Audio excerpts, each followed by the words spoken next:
I have the honor of playing King Lear. Okay. And next, Angus. Hi, Angus from London, playing Duke of Gloucester and a herald.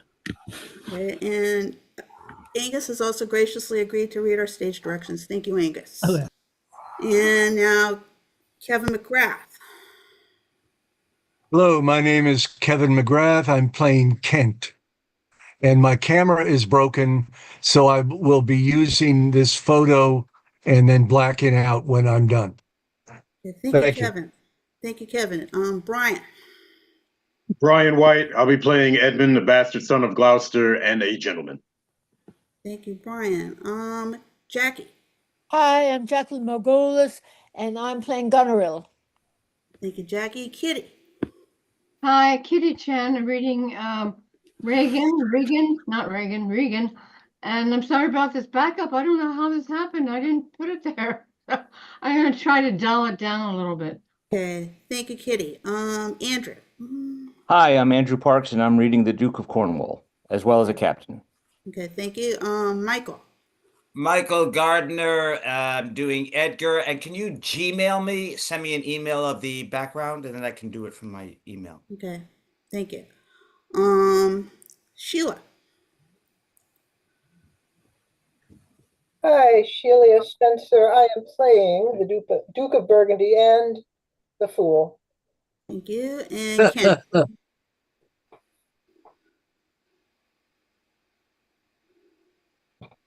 Ken? Oh, I'm Ken. sorry. Are you starting? Okay. We're about to. I'm here. I'm Ken. Also with my camera broken, I'm doing the Duke of Albany and the Servants of Gloucester. Okay, and I think Andrew is the last one. I already went. Okay, in that case, that's everybody. So we will start. Thank you.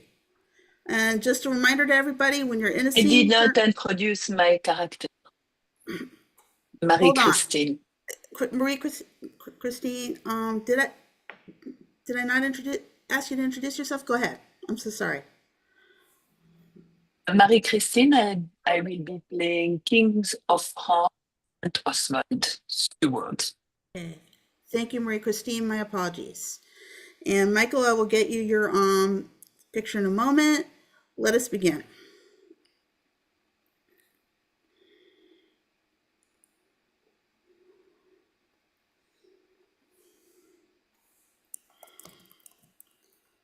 The Tragedy of King Lear. Act 1, Scene 1. Enter Kent, Gloucester, and Edmund. I thought the king had more affected the Duke of Albany than Cornwall. It seems so to us, but now in the division of the kingdom it appears not which of the dukes he values most, for qualities are so weighed that curiosity in neither can make choice of either's moiety. Is this not your son, my lord? His breeding, sir, hath been at my charge. I have so often blushed to acknowledge him that now I am braced to it. I cannot conceive you. Sir, this young fellow's mother could, whereupon she grew round-wombed, and had indeed, sir, a son for her cradle, as she had a husband for her bed. Do you smell a fault? I cannot wish the fault undone, the issue of it being so proper. But I have a son, sir, by order of law some year elder than this, who yet is no dearer in my account, though this knave came something saucily to the world before he was sent for. Yet was his mother fair, there was good sport at his making, and the whoreson must be acknowledged. Do you know this noble gentleman, Edmund? No, my lord. Ah, my lord of Kent, remember him hereafter as my honourable friend. My services to your lordship. I must love you and sue to know you better. Sir, I shall study deserving. He hath been out 9 years, and away he shall again. Ah, the king is coming. Trumpets. Enter King Lear, Cornwall, Albany, Goneril, Regan, Cordelia, and attendants. Attend the lords of France and Burgundy, Gloucester. I shall, my lord. Meantime, we shall express our darker purpose. Give me the map there.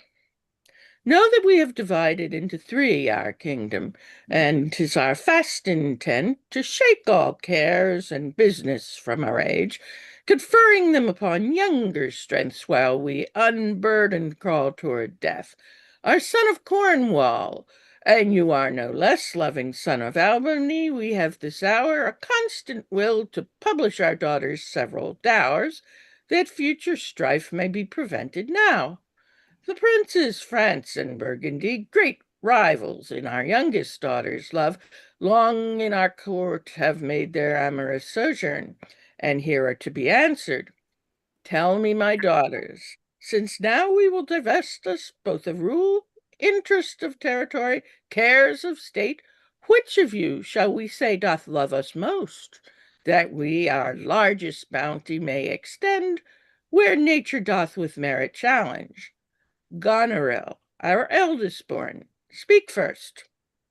Oh, sir, I love you more than word can wield in matter, dearer than eyesight, space, and liberty, beyond what can be valued rich or rare, no less than life, with grace, health, beauty, honor, as much as child ever loved or father found, a love that makes breath poor and speech unable, beyond all manner of so much I love you. What shall Cordelia speak? Love? Be silent. Of all these bounds, even from this line to this, with shadowy forests, and with champaigns riched with plenteous rivers and wide-skirted meads, we make thee lady. To thine and Albany's issues be this perpetual. What says our second daughter, our dearest Regan, wife of Cornwall?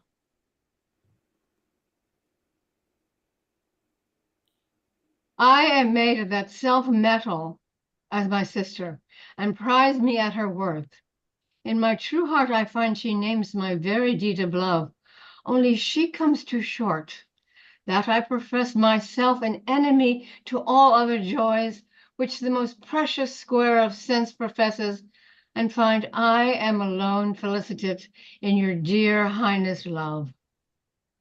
And poor Cordelia, and yet not so, since I am sure my love's more ponderous than my tongue. To thee and thine hereditary ever remain this ample third of our fair kingdom, no less in space, validity, and pleasure than that conferred on Goneril. Now our joy, although our last and least, to whose young love the vines of France and milk of Burgundy strive to be interest, what can you say to draw a third more opulent than your sisters? Speak. Nothing, my lord. Nothing? Nothing. Nothing will come of nothing. Speak again. Unhappy that I am, I cannot heave my heart into my mouth. I love your majesty according to my bond, no more nor less. How, Cordelia? Mend your speech a little, lest you mar your fortunes. Good my lord, you have begot me, bred me, loved me. I return those duties back as a right fit. Obey you, love you, and most honor you. Why have my sisters husbands if they say they love you all? Happily, when I shall wed, that lord whose hand must take my plight shall carry half my love with him, half my care and duty. Sure, I shall never marry like my sisters. What goes thy heart with this? I, my good lord. So young and so untender. So young, my lord, and true. Let it be so. Thy truth then be thy dower. For by the sacred radiance of the sun, the mysteries of Hecate and the night, by all the operation of the orbs from whom we do exist and cease to be, Here I disclaim all my paternal care, propinquity and property of blood, and as a stranger to my heart and me, hold thee from this forever. The barbarous Scythian, or he that makes his generation messes to gorge his appetite, shall be to my bosom be as well neighbored, pitied, and relieved as thou, my sometime daughter. Good, my liege. Peace can come not between the dragon and his wrath. I loved her most, and thought to set my rest on her kind nursery. Hence and avoid my sight.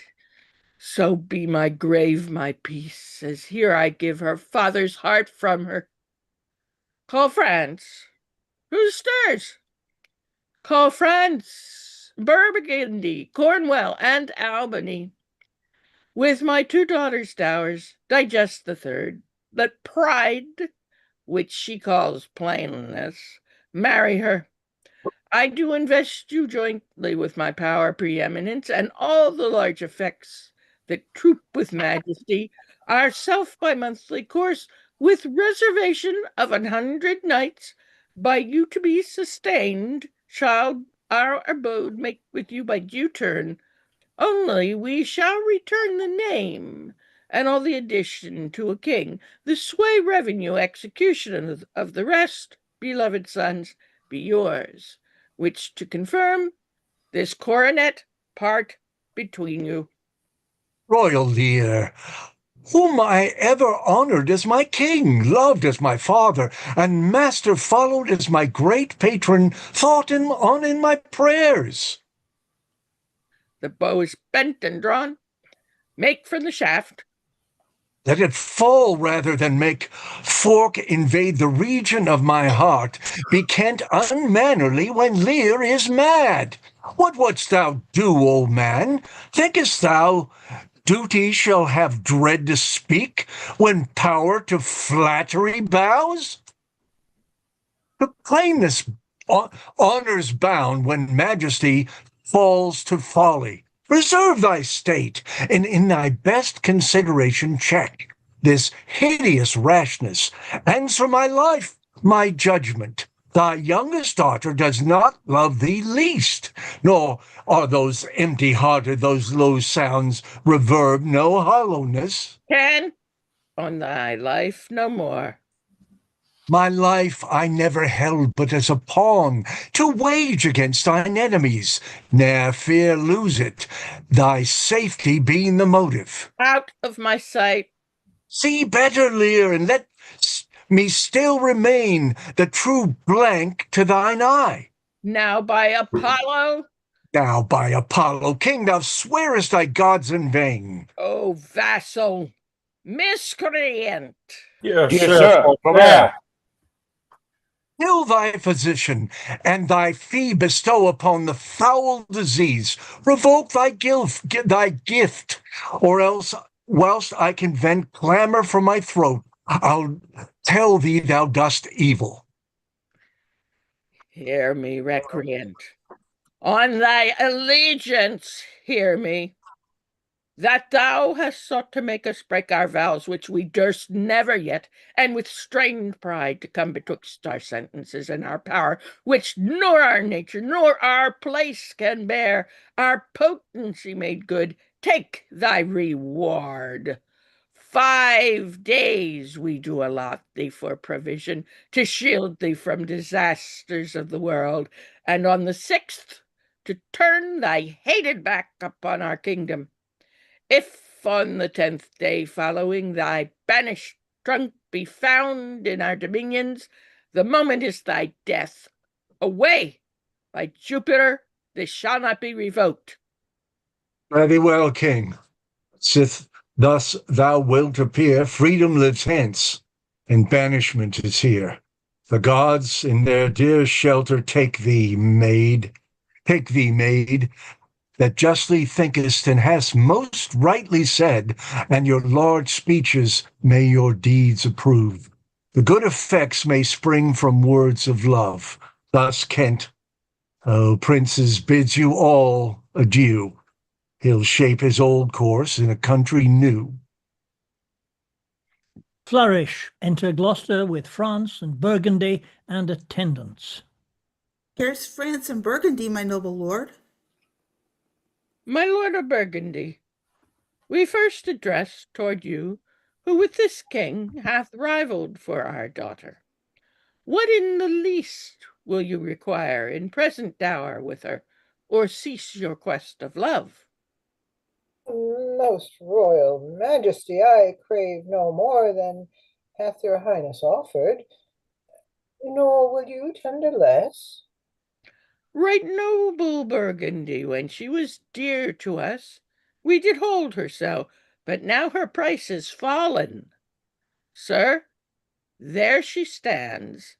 If aught within that little seeming substance, or all of it, with our displeasure pierced, and nothing more, may fitly like your grace, she's there, and she is yours.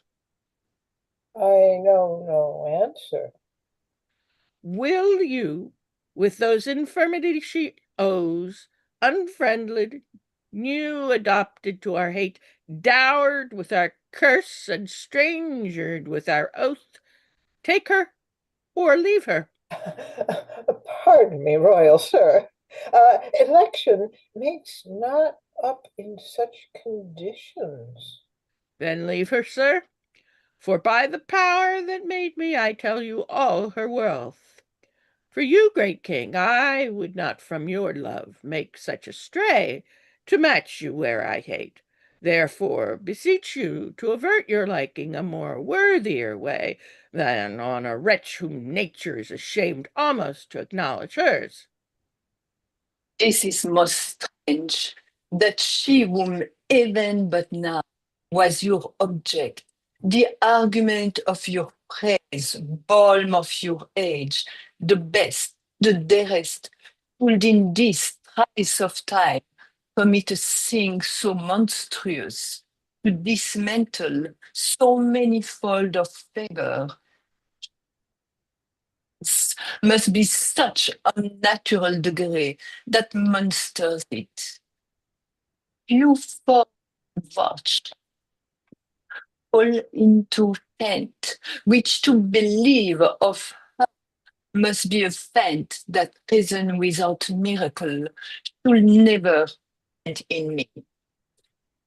I yet beseech your majesty, if for I want that glib and oily art to speak and purpose not, since what I will intend, I'll do it before I speak, that you make known it is no vicious blot, murder, or foulness, no unchaste action or dishonored step that hath deprived me of your grace and favor, but even for want of that, for which I am richer, a still soliciting eye and such a tongue, then I am glad I have not, the not to have it hath lost me in your liking. Better thou hadst not been born than not to have pleased me better.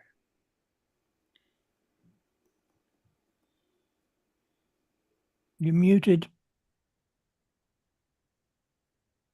Is it by this, a tardiness in nature, which often leaves the history unspoken, that it intends to do, my lord of Burgundy? What say you to the lady? Love's not love, when it is mingled with regards, that stands alone from dear point. Will you have her? She is herself a dowry. Royal king, give but that portion which yourself proposed, and here I take Cordelia by the hand, Duchess of Burgundy. Nothing. I have sworn. I am firm. I am sorry that you have so lost a father, that you must lose a husband. Peace be with Burgundy. Since that respect and fortunes are his love, I shall not be his wife.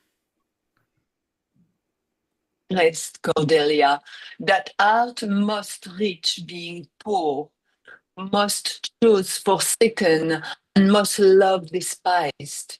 Thee and thy virtue here I seize upon. Be it lawful, I take upon what cast away.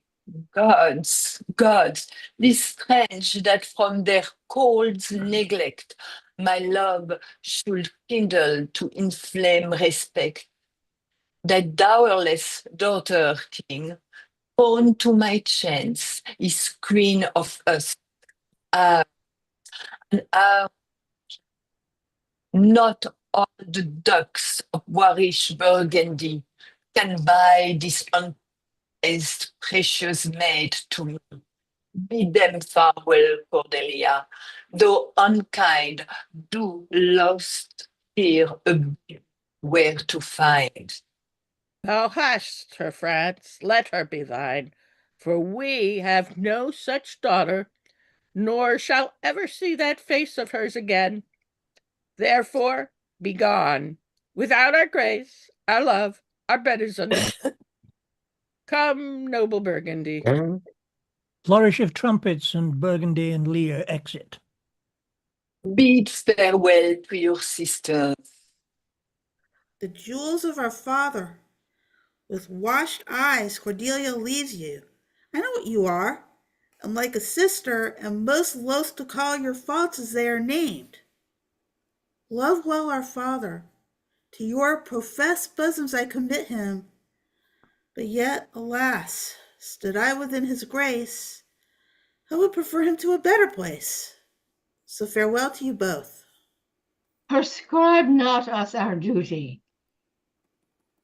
Let not your study be to content your lord who hath received you at fortune's alms. You have obedience scanted, and well are worth the want that you have wanted. Time shall unfold what plighted cunning hides, who covers faults, at last with shame derides. Well may you prosper. Come, my fair Cordelia. France and Cordelia exit. Sister, it is not little I have to say of what most nearly appertains to us both.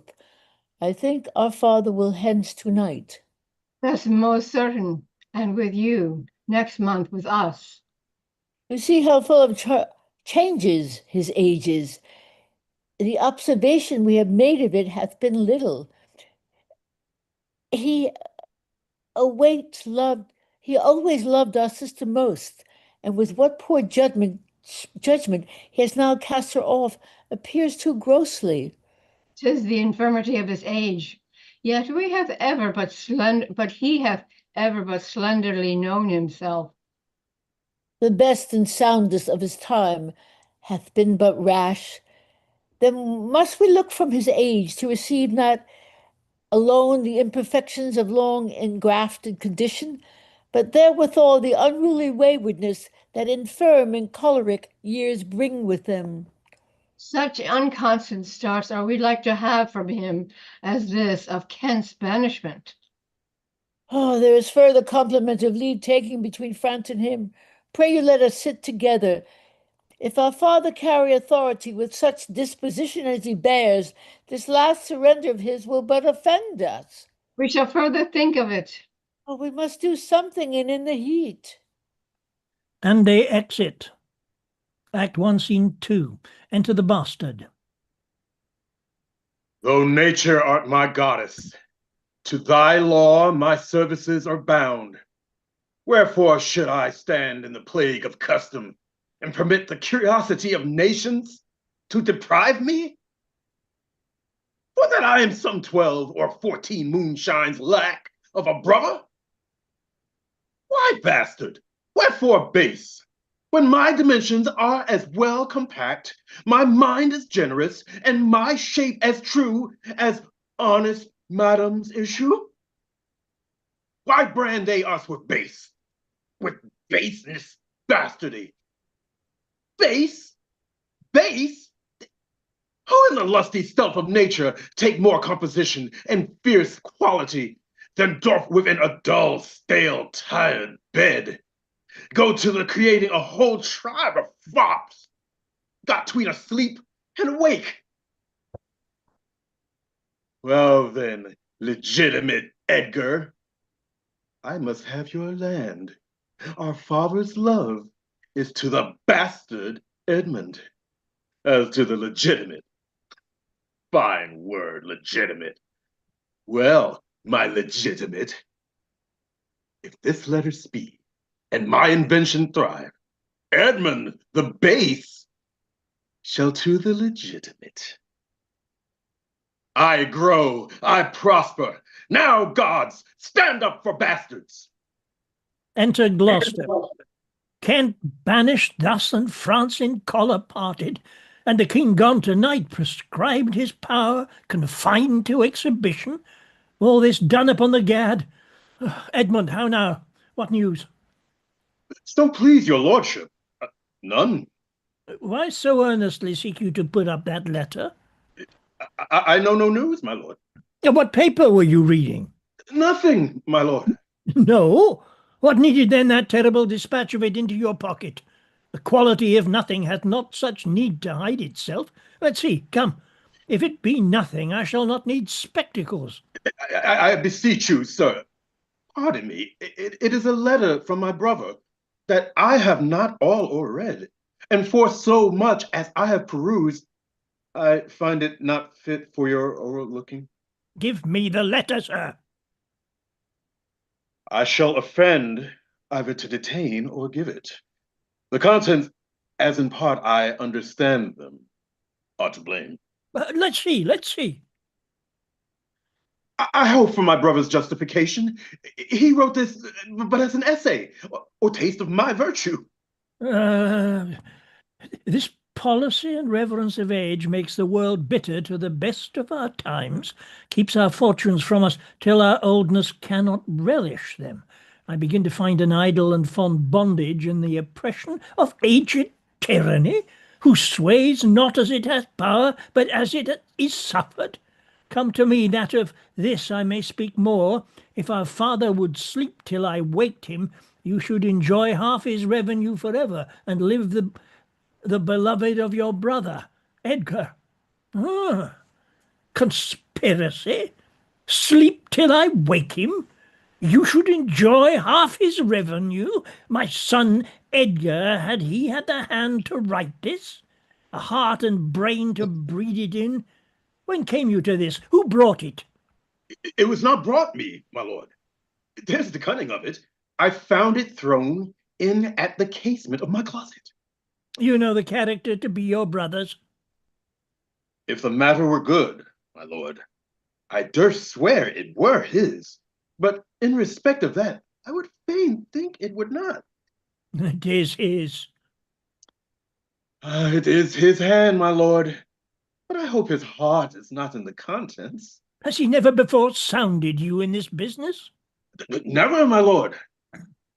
But I have heard him oft maintain it to be fit that sons at perfect age and fathers declined, the father should be as ward to the son, and the son manage his revenue. Oh, villain! Villain! His very opinion in the letter, abhorred villain, unnatural, detested, brutish villain, worse than brutish. Go, sirrah, seek him. I'll apprehend him. Abominable villain, where is he? I do not well know, my lord. If it shall please you to suspend your indignation against my brother till you can derive from him better testimony of his intent, you should run a certain course where, if you violently proceed against him, mistaking his purpose, it would make a great gap in your own honor and shake in pieces the heart of his obedience. I dare pawn down my life for him, that he hath writ this to feel my affection to your honor, and to no other pretense of danger. Think you so? If your honor judge it meet, I will place you where you shall hear us confer of this, and by an auricular assurance have your satisfaction, and that without any further delay, then this very evening. He cannot be such a monster, Edmund. Seek him out. Wind me into him, I pray you. Frame the business after your own wisdom. I would unstate myself to be in a due resolution. I will seek him, sir, presently. Convey the business as I shall find means, and acquaint you withal. These late eclipses in the sun and moon portend no good to us. Though the wisdom of nature can reason it thus, and thus, yet nature finds itself scourged by the sequent events. Love cools, friendship falls off, brothers divide. In cities, mutinies, in countries, discord, in palaces, treason, and the bond cracked twixt son and father. This villain of mine comes under the prediction. There's son against father. The king falls from bays of nature. There's father against child. We have seen the best of our time. Machinations, hollowness, treachery, and all ruinous disorders follow us disquietly to our graves. Find out this villain, Edmund. It shall lose thee nothing. Do it carefully, and the noble and true-hearted Kent banished, his offence honesty. 'Tis strange. This is the excellent foppery of the world, that when we are sick in fortune, often the surfeits of our own behavior, we make guilty of our disasters, the sun, the moon, and stars, as if we were villains on necessity, fools by heavenly compulsion, knaves, thieves, and treacherous by spherical predominance, drunkards, liars, and adulterers by an enforced obedience of planetary influence, and all that we are evil in by a divine thrusting on. An admirable evasion of whoremaster man to lay his goatish disposition on the charge of a star. My father compounded with my mother under the dragon's tail, and my nativity was under Ursa Major, so that it follows I am rough and lecherous. I should have been that I am, had the maidenless star in the firmament twinkled on my bastardizing. And Edgar enters.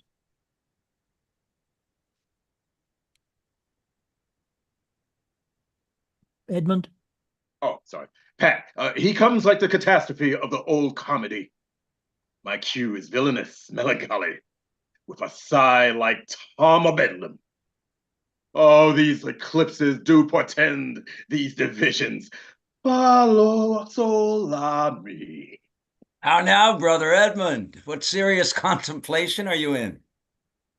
I am thinking, brother, of a prediction I read this other day. What should follow these eclipses? Do you busy yourself with that? I promise you, the effects he writes of succeed unhappily. When saw you my father last? The night gone by. Spake you with him? Aye, 2 hours together.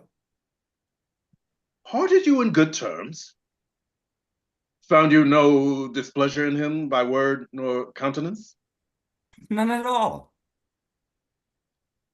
Bethink yourself wherein you may have offended him, and at my entreaty, forbear his presence until some little time have qualified the heat of his displeasure, which at this instant so ripe in him, that with the mischief of your person, it was scarcely a lie. Some villain hath done me wrong. That's my fear.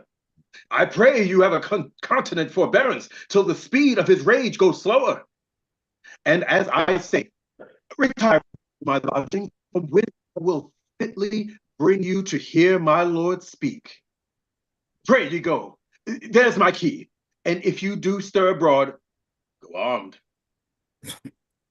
Armed, brother? Brother, I advise you to the best. I am no honest man, if there be any good meaning toward you. I have told you what I've seen and heard. Faintly, nothing like the image and horror. Pray you, away. Shall I hear from you anon? I do serve And you. he exits. A credulous father and a brother noble. whose nature is so far from doing harms that he suspects none, on whose foolish honesty my practices ride easily. I see the business. Let me, if not by birth, have lands by wit. All's with me measured, that I can fashion fit. Act 1, Scene 3. Enter Goneril and Steward. Did my father strike my gentleman for chiding of his fool? Oh, by day and night he wrongs me. Every hour he flashes into one gross crime or another that sets us all on odds. Oh, I'll not endure it. His nights grow riotous, and himself upbraids us on every trifle. When he returns from hunting, I will not speak with him. Oh, say I am sick. If you come slack of former services, you shall do well. The thought of it will answer. Madam, I hear him. Oh, put on what weary negligence you please, you and your fellows. I'd have it come to question if he distasted. Let him to my sister, whose mind and mine I know in that are one. Remember what I have said. Well, madam. And let his knights have colder looks among you. What grows of it no matter. Advise your fellow so. I'll ride straight to my sister to hold my course. Prepare for dinner. And they exit. Act 1, Scene 4. Enter Kent. If but as well I other accents borrow, that can my speech diffuse, my good intent may carry through itself to that full issue for which I raised my likeness.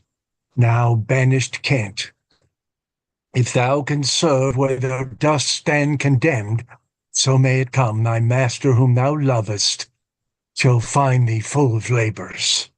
The sounds of horns are heard. Enter Lear and attendants. Let me not stay, Jot, for dinner. Go get it ready. How now? What art thou? The man, sir. What dost thou profess, and what wouldst thou with us? I do profess to be no less than I seem, to serve him truly that will put me in trust, to love him that is honest, to converse with him that is wise and says little, to fear judgment, to fight when I cannot choose, and to eat no fish. What art thou? A very honest-hearted fellow, and as poor as the king. If thou be'st as poor for a subject as he's for a king, thou art poor enough. What wouldst thou? Service? Who wouldst thou serve? You. Dost thou know me, fellow? No, sir, but you have in your countenance that which I would fain call master. What's that? Authority. What services canst thou do? I can keep honest counsel, ride, run, mar a curious tale in telling it, and deliver a plain message bluntly. That which ordinary men are fit for, I'm qualified in, and the best of me is diligence. How old art thou? Not so young, sir, to love a woman for singing, nor so old to dote on her for anything. I've years on my back, 48. Follow me. Thou shalt serve me. If I like thee no worse after dinner, I will not part from thee yet. Dinner, ho! Dinner! Where's my knave? My fool! Go you and call my fool hither. You usurer, where's my daughter? Steward enters. To please you. And What exits. says the fellow there? Call the cart pole back. Where's my fool? Oh, I think the world's asleep. How now? Where's that mongrel? He says, my lord, your daughter is not well. Why came not back the slave to me when I called him? Sir, he answered me in the roundest manner. He would not. He would not? My lord, I know not what the matter is, but to my judgment, your highness is not entertained with that ceremonious affection as you are wont. There's a great abatement of kindness appears as well in the general dependence as in the duke himself also and your daughter. Ha! Say'st thou so? I beseech you pardon me, my lord, if I be mistaken, for my duty cannot be silent when I think your highness wrong. Thou but rememberest me of mine own conception. I have perceived a most faint neglect of late, which I have rather blamed as mine own jealous curiosity than as a very pretence and purposon of unkindness. I will look further into it. But where's my fool? I have not seen him this 2 days. Since my young lady's going into France, sir, the fool hath much pined away. No more of that. I have noted it well. Go you and tell my daughter I would speak with her. Go you, call hither my fool. Oh, you, sir, come you hither, sir. Who am I, sir? The steward returns. My lady's father. My lady's father. My lord's knave, you horse and dog, you slave, you cur. I am none of these, my lord. I beseech your pardon. Do you bandy looks with me, you rascal? Not be stricken, my lord. Nor trip neither, you base football player. I thank you, fellow. Thou servest me, and I'll... Come, sir, arise. I'll teach you differences. Away, away. If you measure your lover's length, again tarry but away. Go to, have you wisdom? So. Now, my friendly knave, I thank thee. There's earnest of thy services. Enter the fool. Let me hire him too. Here's my coxcomb. How now, my pretty knave, how dost thou? Sir, you were best to take my coxcomb. Why, my boy? Why? For taking one's parts out of favor.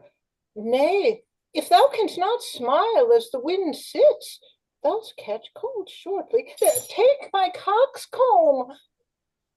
This fellow has banished 2 on his daughters, and did the 3rd a blessing against his will.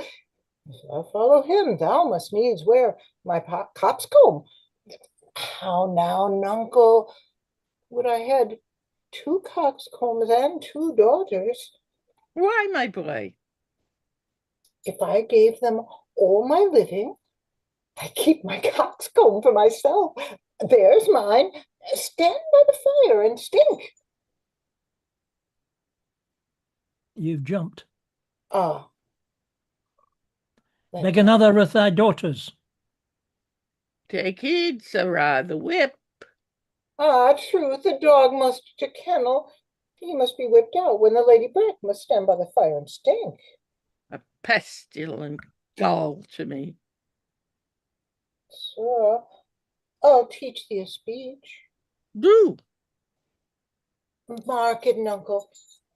Have more than thou showest, speak less than thou knowest, lend less than thou owest, ride more than thou goest, learn more than thou trowest, set less than thou throwest, leave thy drink and thy whore, and keep in a door, and thou shalt have more than 2 tens to a score. This is nothing, fool. Then 'tis like the breath of an unfeed lawyer. You gave me nothing for it. Can you make no use of nothing, nuncle? I know, boy. Nothing can be made out of nothing. Prithee, tell him so much the rent of his land comes to, he will not believe a fool. A bitter fool. Dost thou know the difference, my boy, between a bitter fool and a sweet one?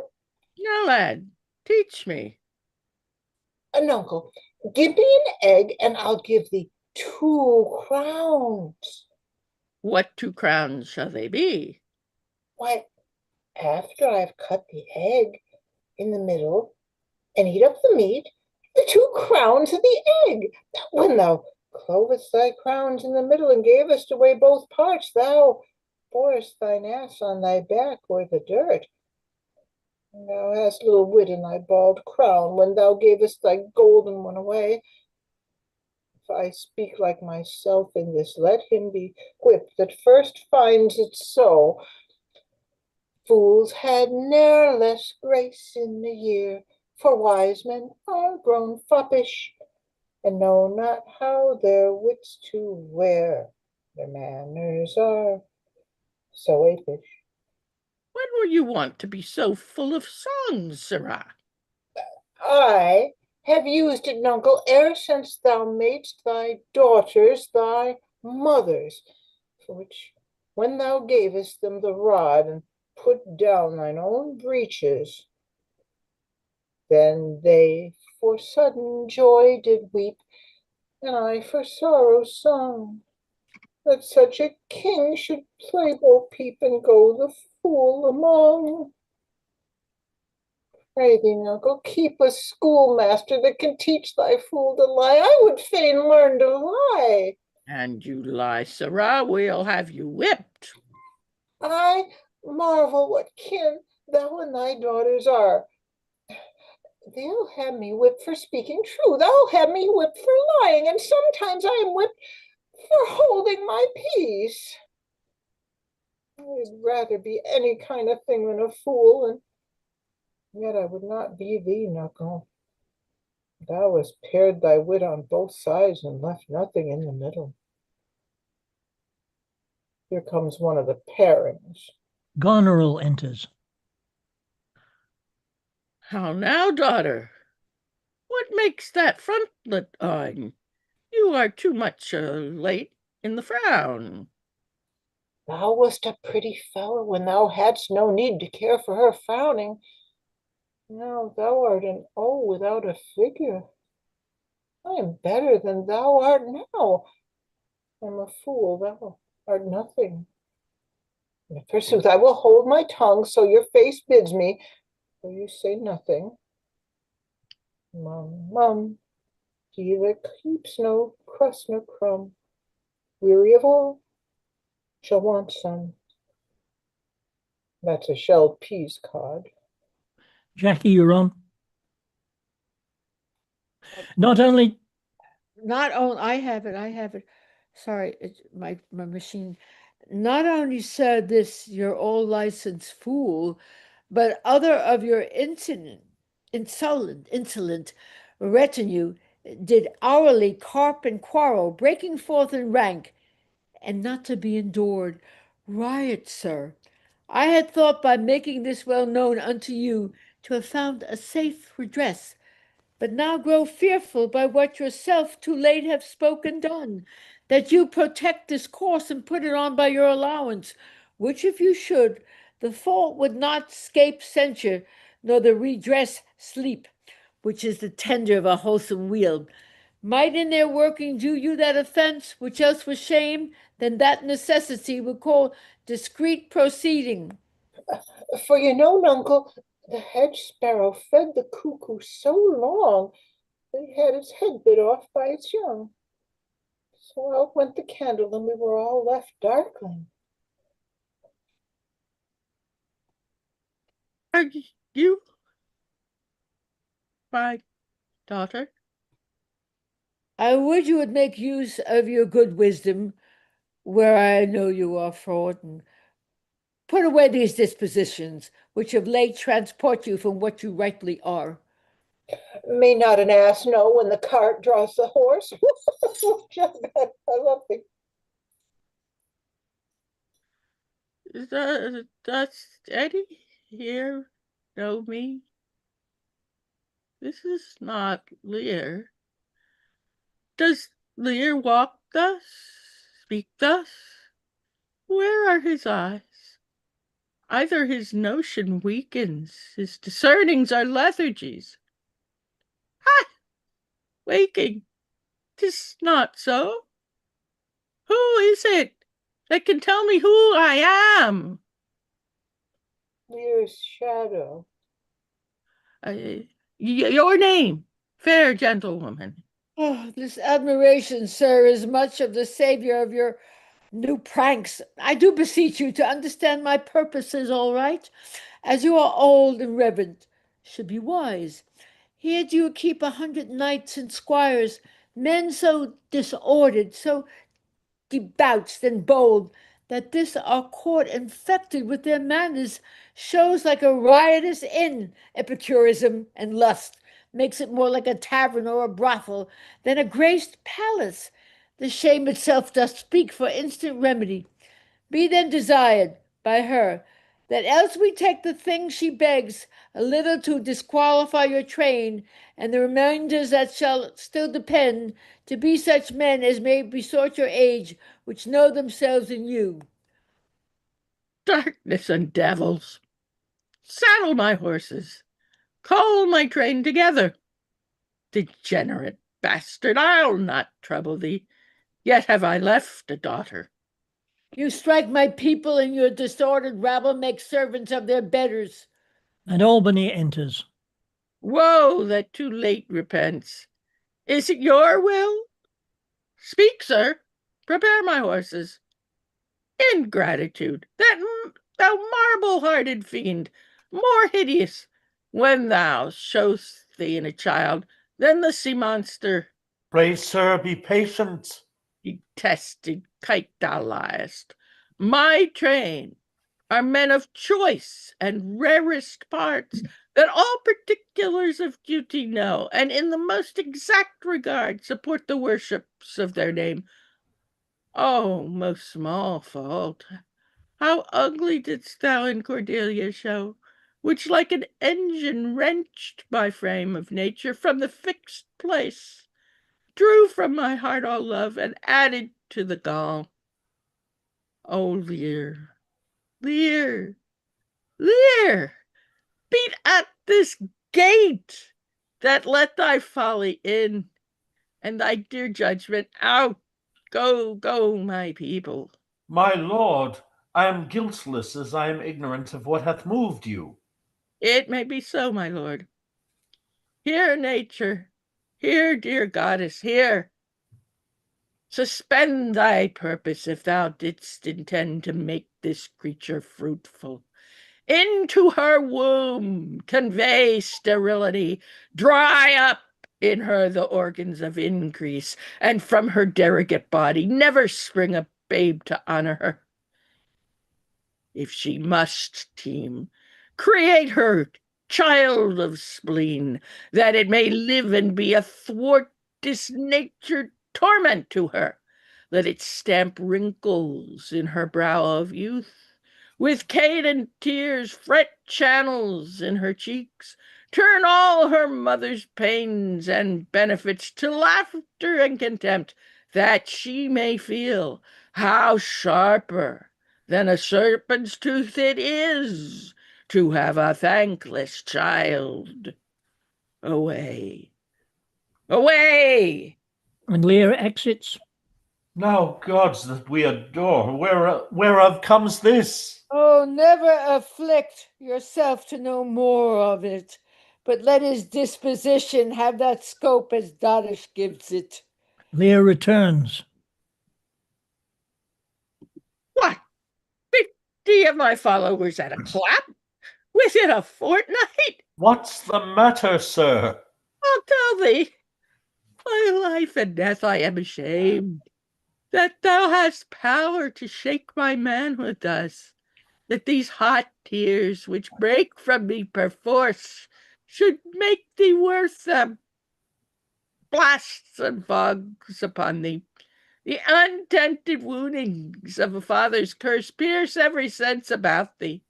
Old fond eyes, beweep this cause again. I'll pluck thee out and cast you with the waters that you lose to temper clay. Ha! Be it so. I have another daughter, who I'm sure is kind and comfortable. When she shall hear this of thee, with her nails shall flee thy wolvish visage. Thou shalt find that I'll resume the shape which thou dost think I have cast off forever. Lear exits. Do you mark that? I cannot be so partial, Goneril, to the great love I bear you. Pray you content. What Oswald, ho! You, sir, more knave than fool, after your master. Nuncle Lear, tarry, take the fool with thee. A fox, when one has caught her, and such a daughter should sure to the slaughter if my cap would buy a halter, so the fool follows after. And fool exits. This man hath good counsel, 100 knights. 'Tis politic and safe to let him keep at point 100 knights, yes, that on every dream, each buzz, each fancy, each complaint, dislike, he may guard his dotage with their powers and hold our lives in mercy. Oswald, I say. Well, you may fear too far. Oh, safer than trust too far. Let me still take away the harms I feel. Not fear, still to be taken. I know his heart. What hath he uttered? I have writ my sister. If she sustain him in his 100 nights, when I have shown the unfitness. Oh, And steward enters.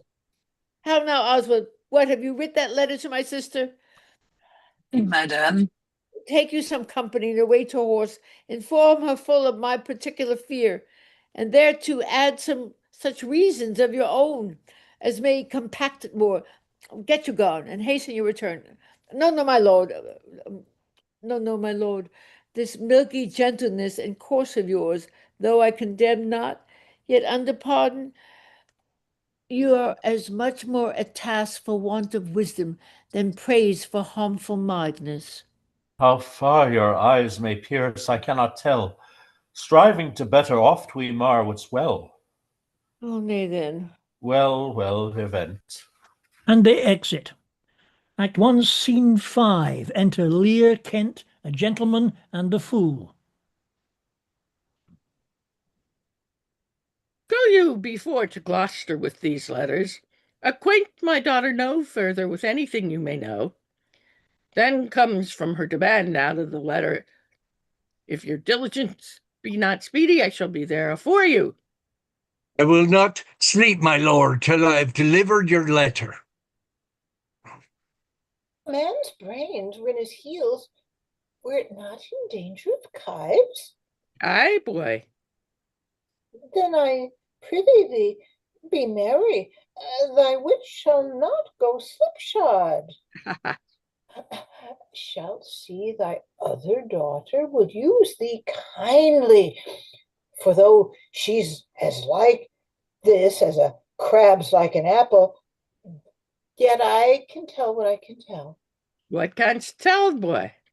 She will taste as like this as a crab does to a crab. Thou canst tell why one's nose stands in the middle of one's face? No. Why, to keep one's eyes at either side of the nose. That's what a man can smell out. He may spy into. I did her wrong. Can't tell how an oyster makes his shell. No. I neither. But I can tell why a snail has a house. Why? Why, to puts heads in, not to give it away to his daughters and leave his home without a case. I will forget my nature. So kind a father. Be my horses ready? Thy asses are gone about 'em. The reason why the 7 stars are no more than 7 is a pretty reason. Because they are not 8.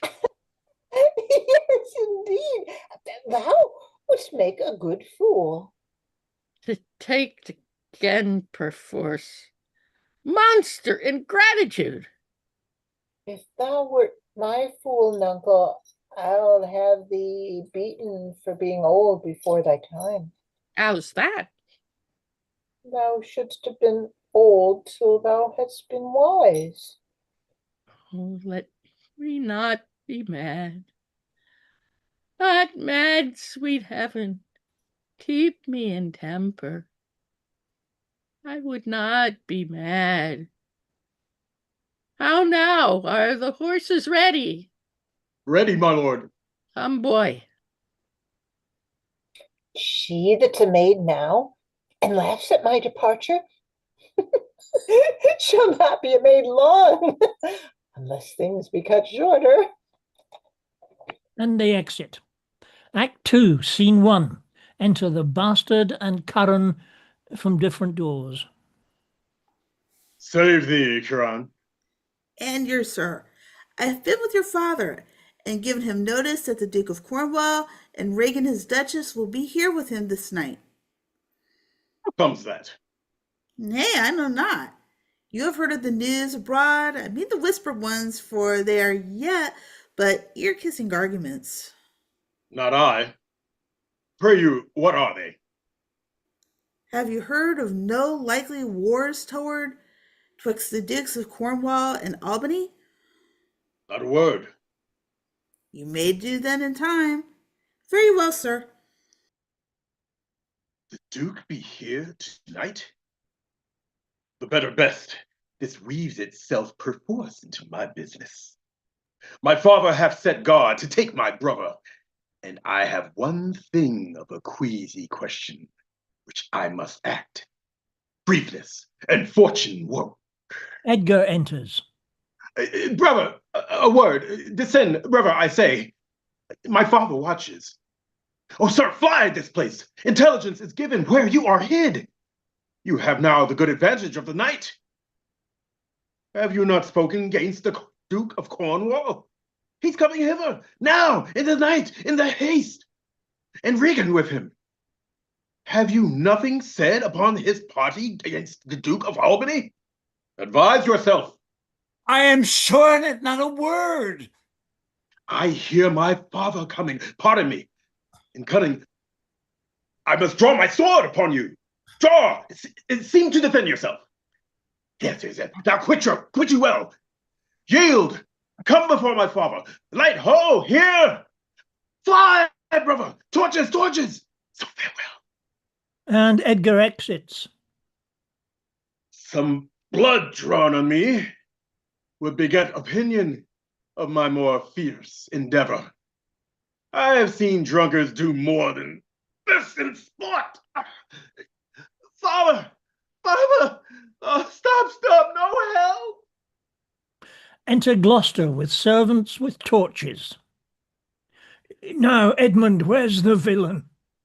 He stood in the dark, his sharp sword out, mumbling of wicked charms, conjuring the moon to stand auspicious mysteries.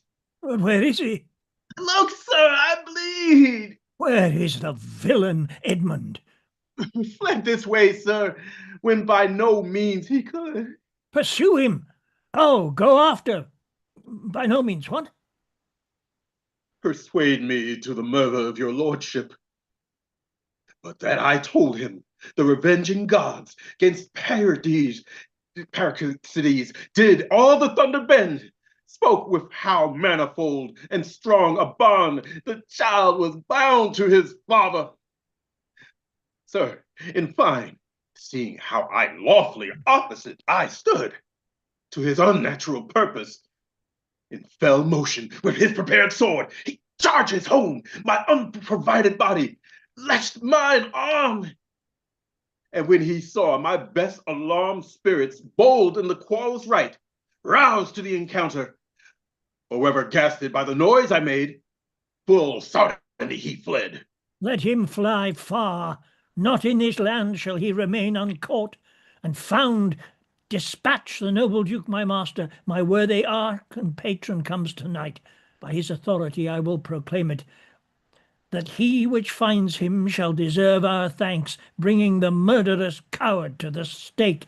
He that conceals him, death. When I dissuaded him from his intent and found him pight to do it, cursed speech I threatened to discover him. He replied, "Thou unpossessing bastard, dost thou think I would stand against thee? Would the repulsal of any trust, virtue, or worth in thee make thy words faithful? No, what should I deny? As this I would, though thou didst produce my very character. I'll turn it all to thy suggestion. Taught and damned practice.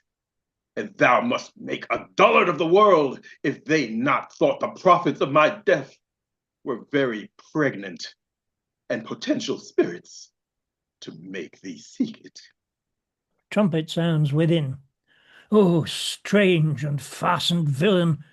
Would he deny his letter, said he? Hark! The Duke's trumpets, I know not where he comes. All ports I'll bar, the villain shall not scape. The Duke must grant me that.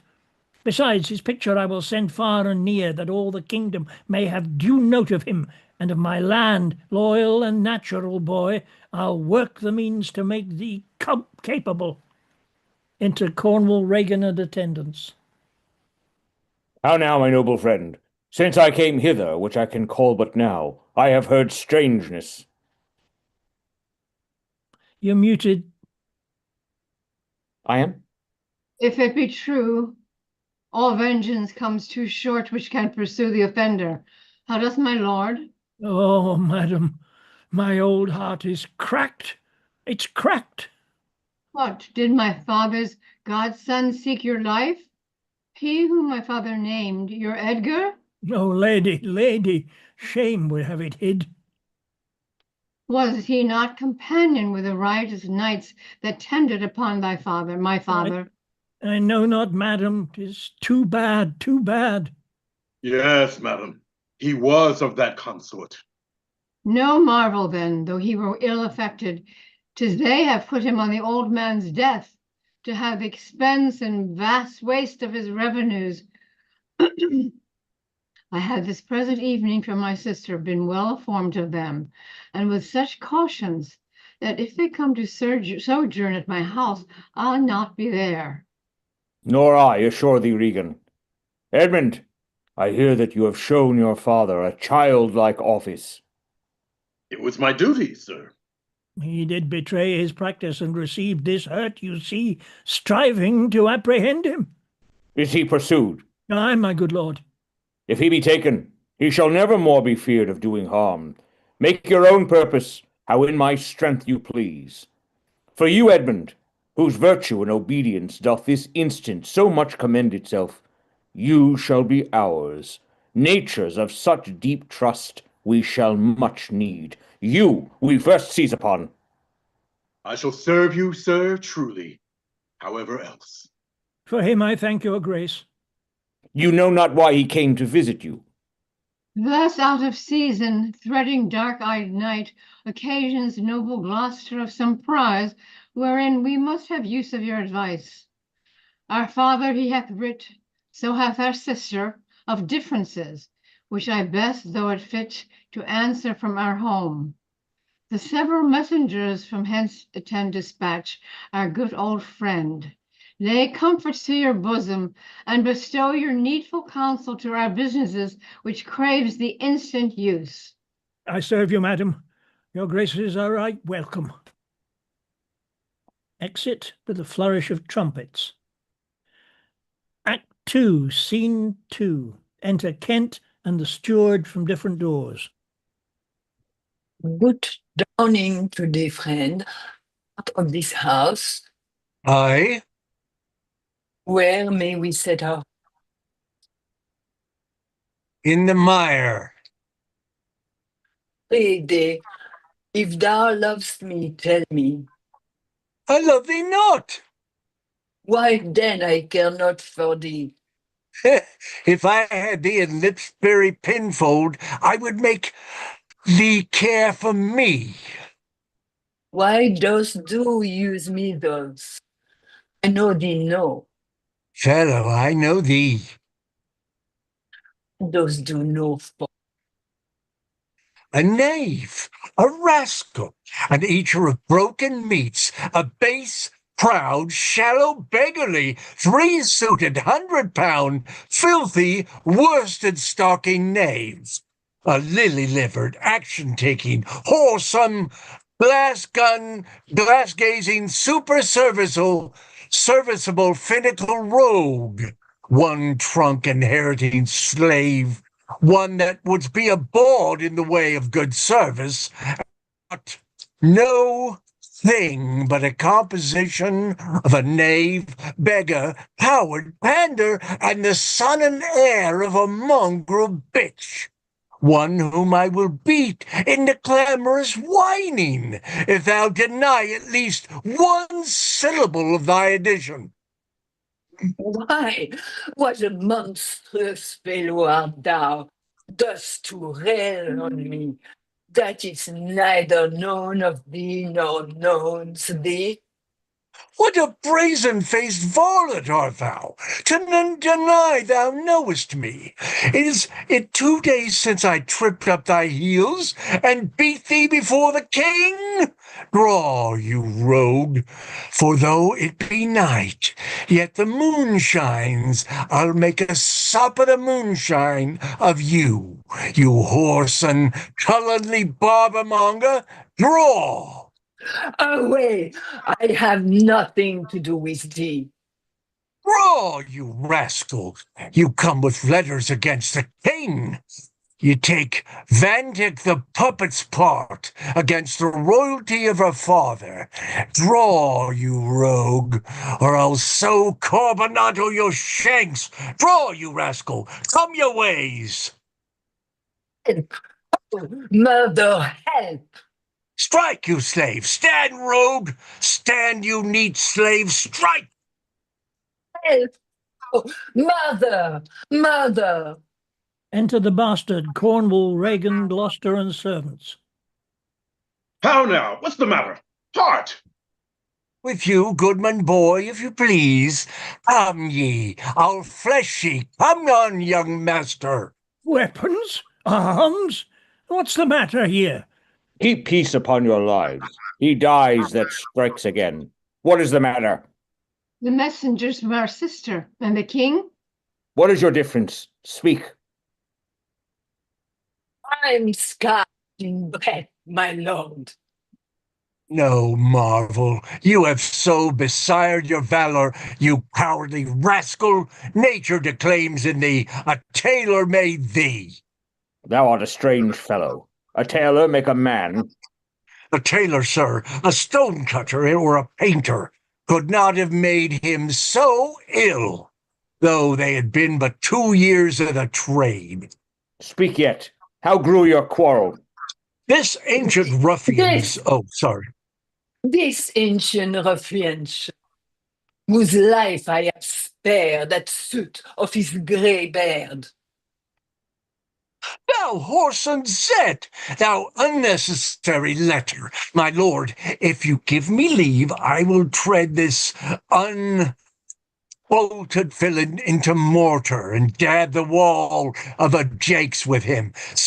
My grey beard, you wagtail. Peace, sirrah, you beastly knave. Know you no reverence? Yes, sir, but anger hath a privilege. Why art thou angry? That such a slave as this should wear a sword, who wears no honesty. Such smiling rogues as these, like rats, oft bite off the holy cords of twain, which our entrance unloosed, smooth every passion that their natures and their lords rebel, bring oil to fire, snow to the colder moods, revenge affirm, and turn their halcyon beaks with every gall and vary of their masters knowing not, like dogs. But following a plague upon your epitic visage, smoil you my speeches as if I were a fool? Goose, had you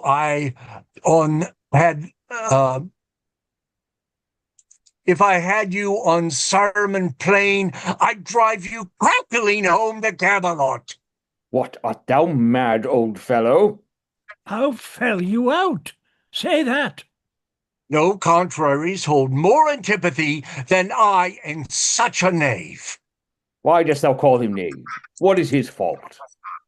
His countenance likes me not. No more perchance does mine, nor his, nor hers. Sir, 'tis my occupation to be plain. I've seen better faces in my time than stands on any shoulder that I see before me at this instant. This is some fellow who, having been praised for bluntness, does affect a saucy roughness, and constrains the garb quite from his nature. He cannot flatter, he, an honest mind and plain, he must speak truth, and they will take it so. If not, he's plain. These kind of knaves I know, which in this plainness harbour more craft and more corrupter ends than 20 silly ducking observants that stretch their duties nicely. Sir, in good faith, in sincere verity, under the allowance of your great aspect, whose influence like a wreath of radiant fire on flicking Phoebus' front. What meanest by this? To go out of my dialect, which you discommend so much, I know, sir, I am no flatterer. He that beguiled you in a plain accent was a plain knave, which for my part I will not be, though I should win your displeasure to entreat me to it. What was the offence you gave him? Never gave him any. And please the king is master very late to strike at me upon this misconstruction, when he, flattering his displeasure, treat me behind, being down, insulted, railed, and put upon him such a deal of that worse. God praises of the king, for him attempting, who was self-subdued, and in the fleshment of his dead exploit, drew on me here again. None of these rogues and cowards, but Ajax is their fool. Fetch forth the stocks. You stubborn ancient knave, you reverent braggart, we'll teach you. Sir, I am too old to learn. Call not the stocks for me. I serve the king, on whose employment I was sent to you. You shall do small respects, show too bold malice against the grace and person of my master stalking his messenger. Fetch forth the stocks.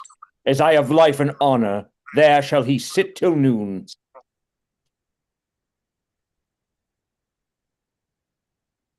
Regan, what say you? Till noon, till night, my lord, and all night too. Why, madam, if I were your father's dog, you should not use me so. There being his knave, I will. This is a fellow of the self-same colour our sister speaks of. Come, bring away the stocks. You are muted, good Gloucester. Let me beseech your grace not to do so. The king his master needs must take it ill that he so slightly valued in his messenger should have him thus restrained. I'll answer that. My sister may receive it much more worse to have her gentleman abused, assaulted. Come, my lord, away. And he exits. I am sorry for thee, friend. 'Tis the duke's pleasure, whose disposition all the world well knows will not be rubbed or stopped. I'll entreat for thee. Pray do not, sir. I have watched and travelled hard. Sometime I shall sleep out, the rest I'll whistle. Good man's fortune may grow at the heels. Give you good morrow. Well, the duke's to blame in this. 'Twill be ill taken, and he exits. Good king that must approve the common saw. Thou out of heaven's benediction comes to the warm sun. Approach thou beacon to this underglobe, that thy comfortable beams I may peruse this letter. Nothing almost sees miracles but misery. I know 'tis from Cordelia, who hath most fortunately been informed of my obscured course. I shall find time from this enormous state, seeking to give losses their remedies. All weary and o'erwatched. Take vantage, heavy eyes, not to behold this shameful lodging. Fortune, good night. Smile once more. Turn thy wheel.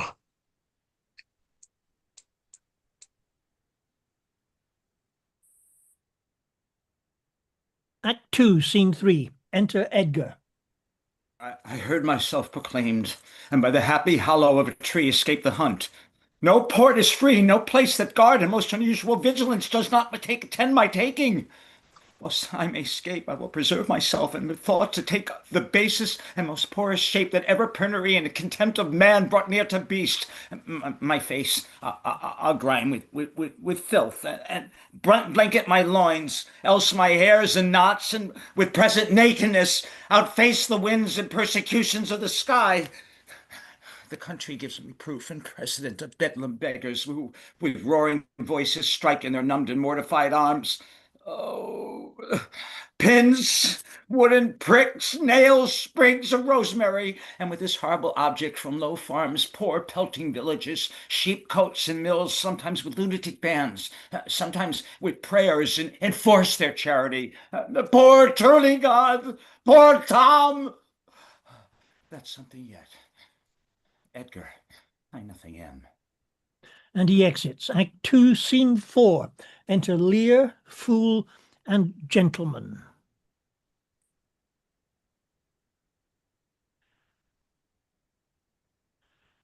Eleanor, Lear. Eleanor? Okay. 'Tis strange that she... It is strange that they should so depart from home and not send back my messengers. As I learned the night before, there was no purpose in them of this remove. Guilty, noble master. Ha! Makest thou this shame thy pastime? No, my lord. He wears cruel garters.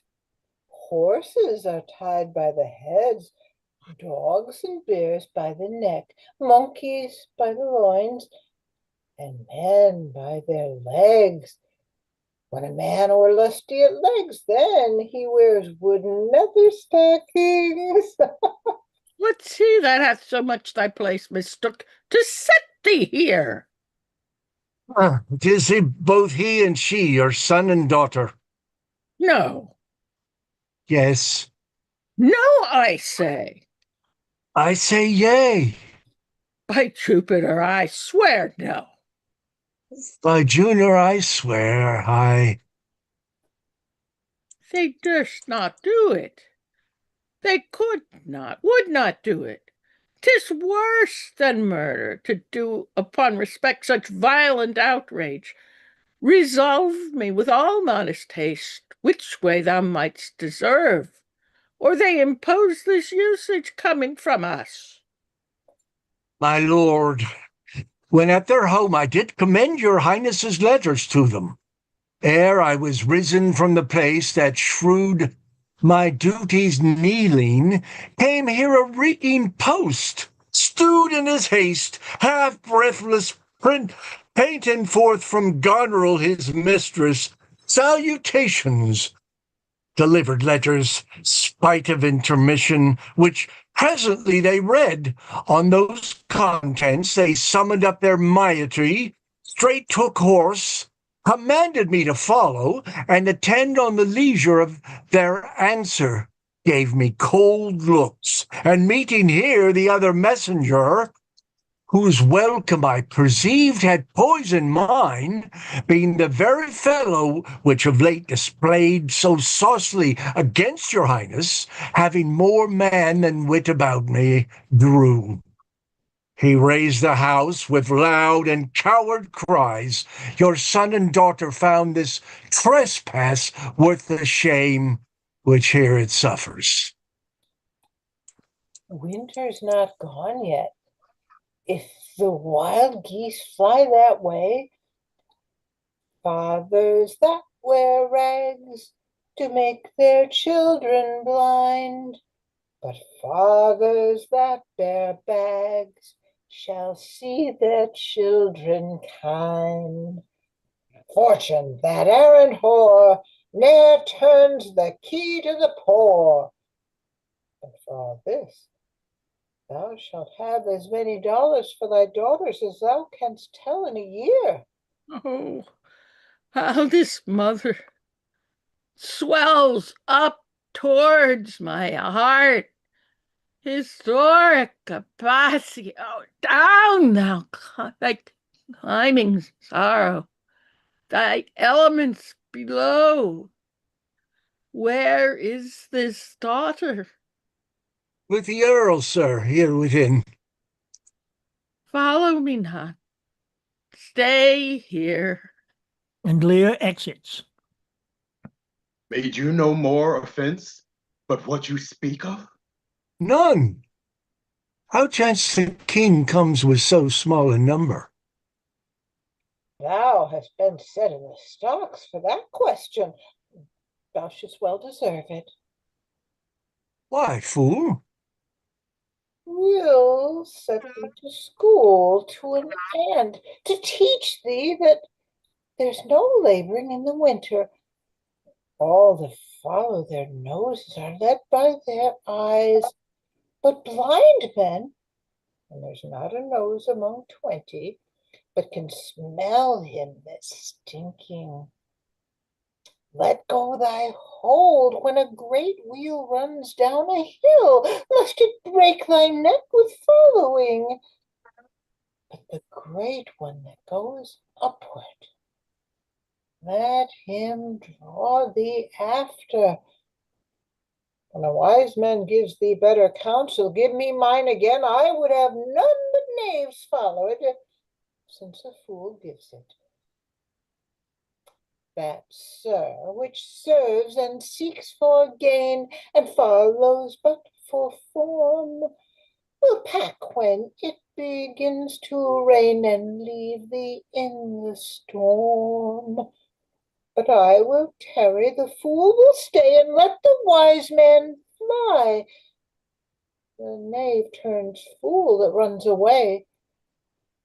The fool no knave, pair die. Enter Lear and Gloucester. Where learned you this, fool? Not in the stocks, fool. Deny to speak with me?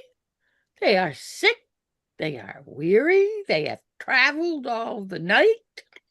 Mere fetches, the images of revolt and flying off. Fetch me a better answer. My dear lord, you know the fiery quality of the Duke, how unremovable and fixed he is in his own court. Vengeance, plague, death, confusion. Fiery? What quality? Why, Gloucester, Gloucester, I'll speak with the Duke of Cornwall and his wife. Well, my good lord, I have informed them so. Informed them? Dost thou understand me, man? Aye, my good lord. The king would speak with Cornwall. The dear father would with his daughter speak. Commands, tends, service. Are they informed of this? My breath and blood. Fiery, the fiery Duke. Tell the hot Duke that no, but not yet. Maybe he is not well. Firmity doth still neglect all office. Which to our health is bound we are not ourselves. When nature being oppressed commands the mind to suffer with the body, I'll forbear, and am fallen out with my more headier will, to take the indisposed and sickly fit for the sound man. Death on my state, wherefore should he sit here? This act persuades me that this remotion of the Duke and her is practice only. Give me my servant forth. Go tell the Duke and his wife, I'll speak with them. Now presently, bid them come forth and hear me, or at their chamber door I'll beat the drum till it cries sleep to death. I would have all well betwixt you. Gloucester exits. Oh, me, my heart, rising heart. But down. Cry to it, Nuncle, as the cockney did to the eels when she put him in the paste alive. She napped him o'er the coxcomb with a stick and cried, "Down, Wandens, down!" 'Twas her brother that in pure kindness to his horse buttered his hay. Gloucester returns with Cornwall, Regan, and servants. Good morrow to you both. Hail to your grace. I am glad to see your highness. Regan, I think you are. I know what reason I have to think so. If thou shouldst not be glad, I would divorce me from thy mother's tomb, sepulchring an adulteress. Oh, are you free? Some other time for that. Beloved Regan, thy sister's not. Oh, Regan, she hath tied sharp-toothed unkindness like a vulture here. I can scarce speak to thee, thou'lt not believe, without depraved equality. Oh, Regan. I pray you, sir, take patience. I have hope you less know how to value her desert than she to scant her duty. Say, how is that? I cannot think my sister in the least would fail her obligation. If, sir, perchance she have restrained the riots of your followers, 'tis on such ground, and to such wholesome end as clears her from all blame. My curses on her. Oh, sir, you are old. Nature in you stands on the very verge of his confine. You should be ruled and led by some discretion that discerns your state better than you yourself. Therefore, I pray you that to our sister you do make return. Say you have wronged her. Ask her forgiveness? Do you? But mark how this becomes the house. Dear daughter, I confess that I am old. Age is unnecessary. On my knees I beg that you'll vouchsafe me raiment, bed, and food. Oh, sir, good sir, no more. These are unsightly tricks. Return you to my sister. Never, Regan. She hath abated me of half my train, looked black upon me, struck me with her tongue most serpent-like upon the very heart. All the stored vengeances of heaven fall on her ungrateful top, strike her young bones, you taking airs with lameness. Fie, sir, fie. You nimble lightning, start your blinding flames into her scornful eyes. Infect her beauty, you fen-sucked fogs, drawn by the powerful sun to fall and blister. Oh, the blessed gods, so will you wish on me when the rash mood is on. No, Regan, thou shalt never have my curse. Thy tender-hefted nature shall not give thee o'er to harshness. Her eyes are fierce, but thine do comfort and not burn.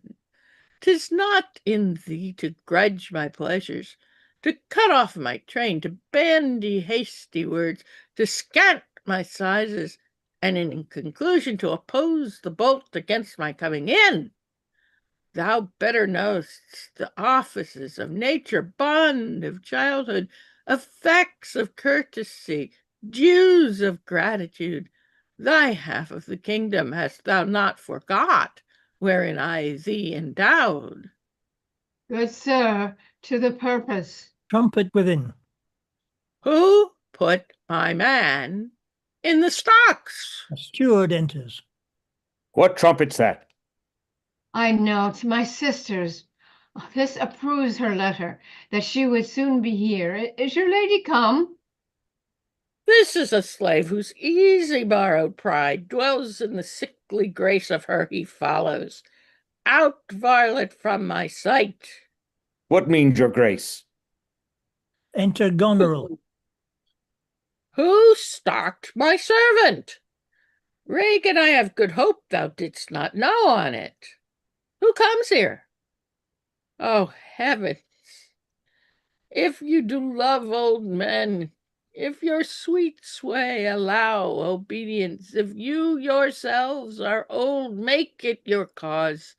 Send down and take my part. Art not ashamed to look upon this beard? Oh, Regan, will you take her by the hand? Why not by the hand, sir? How have I offended? All's not offence that indiscretion finds, and dotage terms so. Oh, sides, you are too tough. Will you yet hold? How came my man in the stocks? I set him there, sir, but his own disorders deserved much less advancement. You? Did you? I pray you, father, being weak, seem so.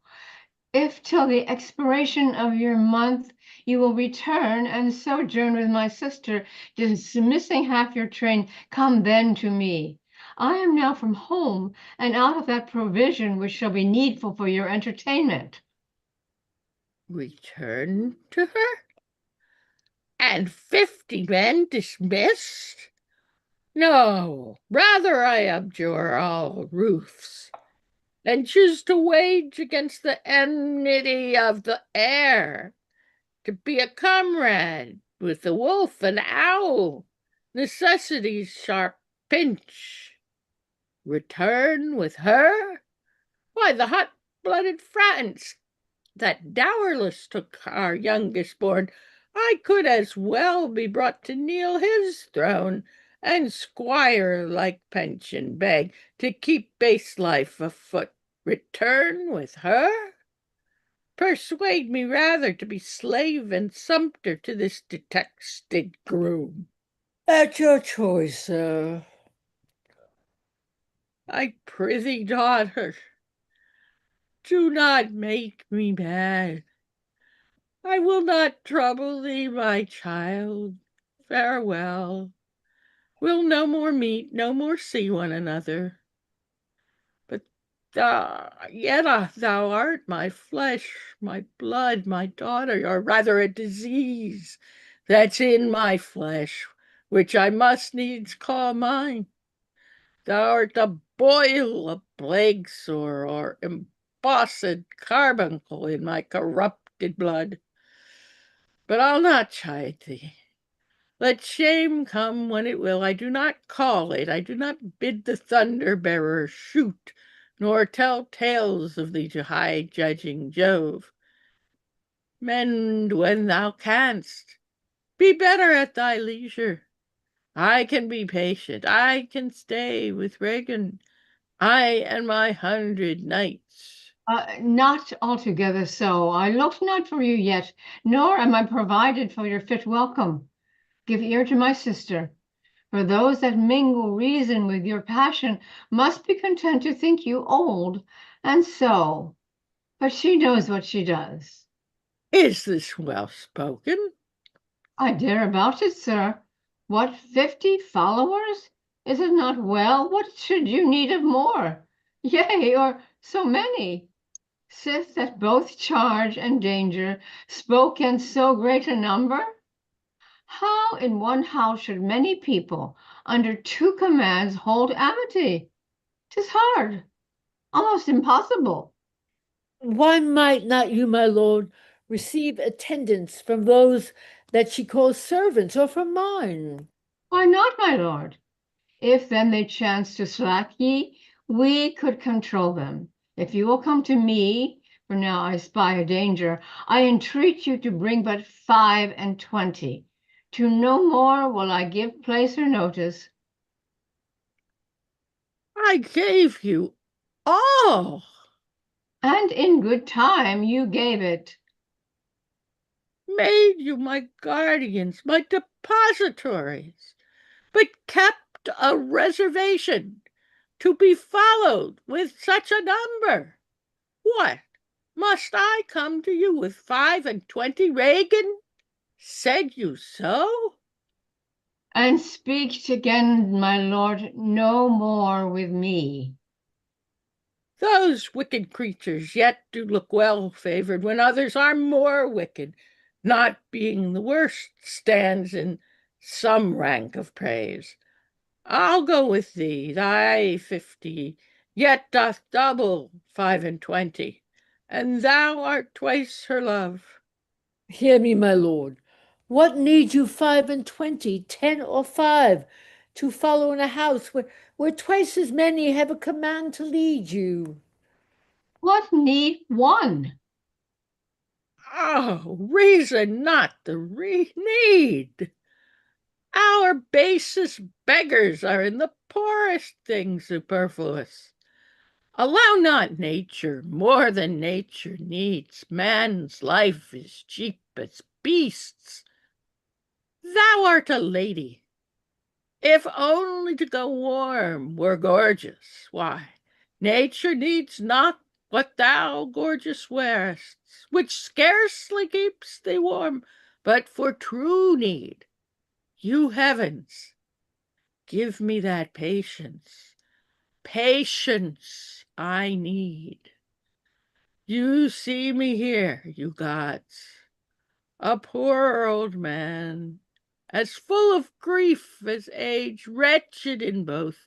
If it be you that stirs these daughters' hearts against their father, fool me not so much to bear it tamely. Touch me with noble anger, and let not women's weapons, water drops, stain my manly cheeks. No, you unnatural hags, I will have such revenges on you both that all the world shall. I will do such things. Why, what they are yet, I know not, but they shall be the terrors of the earth. You think I'll weep? No, I'll not weep. I have full cause of weeping. Storm and tempest begin. This heart shall break into 100,000 laws, or ere I'll weep. Oh, fool, I shall go mad. And Come, he exits. let us withdraw. 'Twill be a storm. This house is little. The old man and his people cannot be well bestowed. 'Tis his own blame hath put himself from rest, and must needs taste his folly. For his particular I'll receive him gladly, but not one follower. Oh, so am I proposed. Oh, where's my lord of Gloucester? Gloucester returns. Follow the old man forth. He is returned. The king is in high rage. Whither is he going? Calls to horse, but will I know not whether. 'Tis best to give him way. He leads himself. Oh, my lord, entreat him by no means to stay. Alack, the night comes on, and the high winds do sorely ruffle for many miles about this scarce a bush. Oh, sir, to wilful men, the injuries that they themselves procure must be their schoolmasters. Shut up your doors. He is attended with a desperate train, and what they may incense him to, being apt to have his ear abused, wisdom bids fear. Shut up your doors, my lord. 'Tis a wild night. My Regan consuls well. Come out of the storm. And they exit. Act 3, Scene 1. Storm is still raging. Enter Kent and a gentleman from different doors. Who's there besides foul weather? One-minded like the weather, most unquietly. I know you. Where is their king? contending with the fretful elements, bids the wind blow the earth into the sea, or swell the curled waters above the main, that things might change or cease. But who's with him? None but the fool, who lays to outjest his heart-stroke injuries. Sir, I do know you, and dare upon the warrant of my note commend a dear thing to you. There's a division, although as yet the face of it covered with mutual cunning, twixt Albany and Cornwall, who have not, that their great stars throned and set high, servants who seem no less, which are to France and spies and speculations intelligence of our state. What hath been seen either in snuffs and packings of the Duke, or the hard reign which both of them hath borne against the old kind king, or something deeper, whereof perchance these are but furnishings. I will talk further with you. No, do not. For confirmation that I am much more than my outwall, opens this purse, and take what it contains. If you shall see Cordelia, and I fear not but you shall, shew her this ring, and she will tell you who the fellow is that you yet do not know. Fie on this storm. I will go seek the king. Give me your hand. Have you no more to say? Few words, but to effect more than all yet, that when we have found the king, in which you're paying that way, I'll this, he at first lights on him, Holla the other. And the exit. Act 3, Scene 2. The storm still rages. Enter Lear and the fool. Blow, winds, and crack your cheeks. Rage, blow, you cataracts and hurricanes. Spout till you have drenched our steeples. Drown the cocks, you sulphurous and thought-executing fires. Vaunt curios of oak-cleaving thunderbolts. Singe my white head, and thou, all-shaking thunder, strike flat the thick rotundity of the world, crack nature's molds, all germane, spill at once, that makes ingrateful man. Oh, Nuncle, a quart holy water in a dry house is better than this rain water out of door. Good Nuncle, in, ask thy daughter's blessing. Here's a night pities neither wise men nor fools. Rumble thy belly full, spit fire, spout rain, nor rain, wind, thunder, fire are my daughters. I tax not you, you elements, with unkindness. I never gave you kingdom, called you children. You owe me no subscription. Then let fall your horrible pleasure. Here I stand your slave, a poor, infirm, weak, and despised old man. But yet I call you servile ministers, that will with 2 pernicious daughters join your high-engendered battles against a head so old and white as this. Oh, 'tis foul. He that has a house to put head in has a good headpiece. The codpiece that will house before the head has any, the head, and he shall louse. So beggars marry many.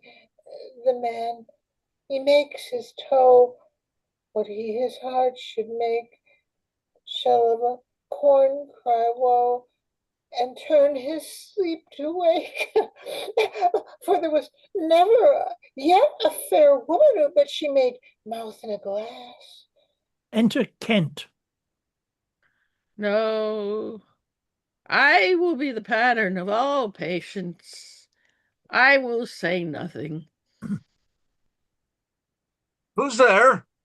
Mary, here's Grace and a codpiece. That's a wise man and a fool. Alas, sir, are you here? Things that love night love not such nights as these.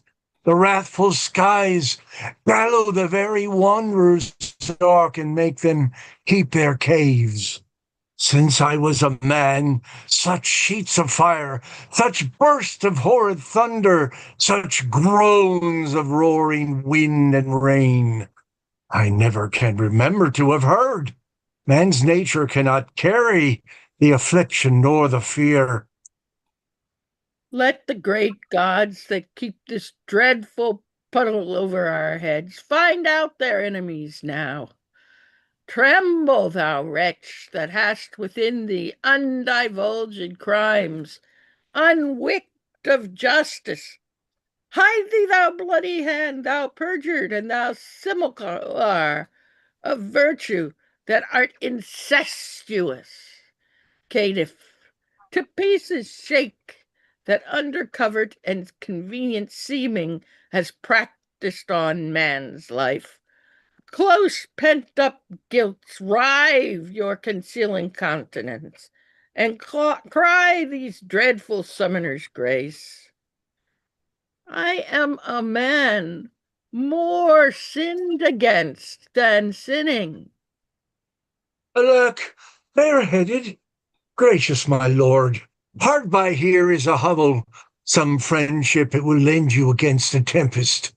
Repose you here, while I to this hard house, more harder than the stones whereof 'tis raised, which even now demanding after you, denied me come in, return, and force their scanted courtesy.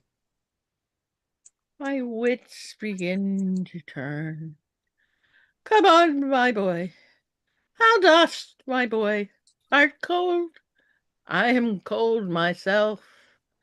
Where is this straw, my fellow? The art of our necessities is strange, and can make vile things precious. Come, your hovel, poor fool and knave, I have one part in my heart that's sorry yet for thee. He that has a little tiny wit with hi ho the wind and the rain must make content with his fortune's fit. The rain, it raineth every day. True, boy. Come, bring us to this hovel. Lear exits. This is a brave night to cool the courtesan. I'll speak a prophecy ere I go. When priests are more in word than matter, when brewers mar their malt with water, when nobles are their tailors, tutors, no heretics burned, but wenches suitors, when every case in law is right, no squire in debt, no nor poor knight, when slanders do not live in tongues, nor cut purses come not to throngs, when usurers tell their gold in the field, and bawds and whores do churches build, then shall the realm of Albion come to great confusion. Then comes the time, who lives to see it, that going shall be used with feet. These prophecies Merlin shall make, for I live before his time. And they exit. Act 3, Scene 3. Enter Gloucester and Edmund. Alack, alack, Edmund, I like not this unnatural dealing. When I desired their leave that I might pity him, they took from me the use of mine own house, charged me on pain of perpetual displeasure, neither to speak of him, entreat for him, or any way sustain him. Most savage and unnatural. Go to, say you nothing. There is division between the dukes, and a worse matter than that. I have received a letter this night 'Tis dangerous to be spoken. I have locked the letter in my closet. These injuries the king now bears will be revenged home. There is part of a power already footed. We must incline to the king. I will look him, and privily relieve him. Go you and maintain talk with the duke, that my charity be not of him perceived. If he ask for me, I am ill and gone to bed. If I die for it, as no less is threatened me, the king, my old master, must be relieved. There is strange things toward Edmund. Pray you be careful. Gloucester exits. This courtesy forbids thee. Shall the Duke instantly know, and of that letter too? This seems a fair deserving, and must draw me that which my father loses. No less than all, the younger rises when the old doth fall. And Edmund exits. Act 3, Scene 4. Enter Lear, Kent, and the Fool. Here is the place, my lord. Good lord, enter. The tyranny of the open night's too rough for nature to endure. Let me alone. Good my lord, enter. Wilt break my heart? I had rather break mine own.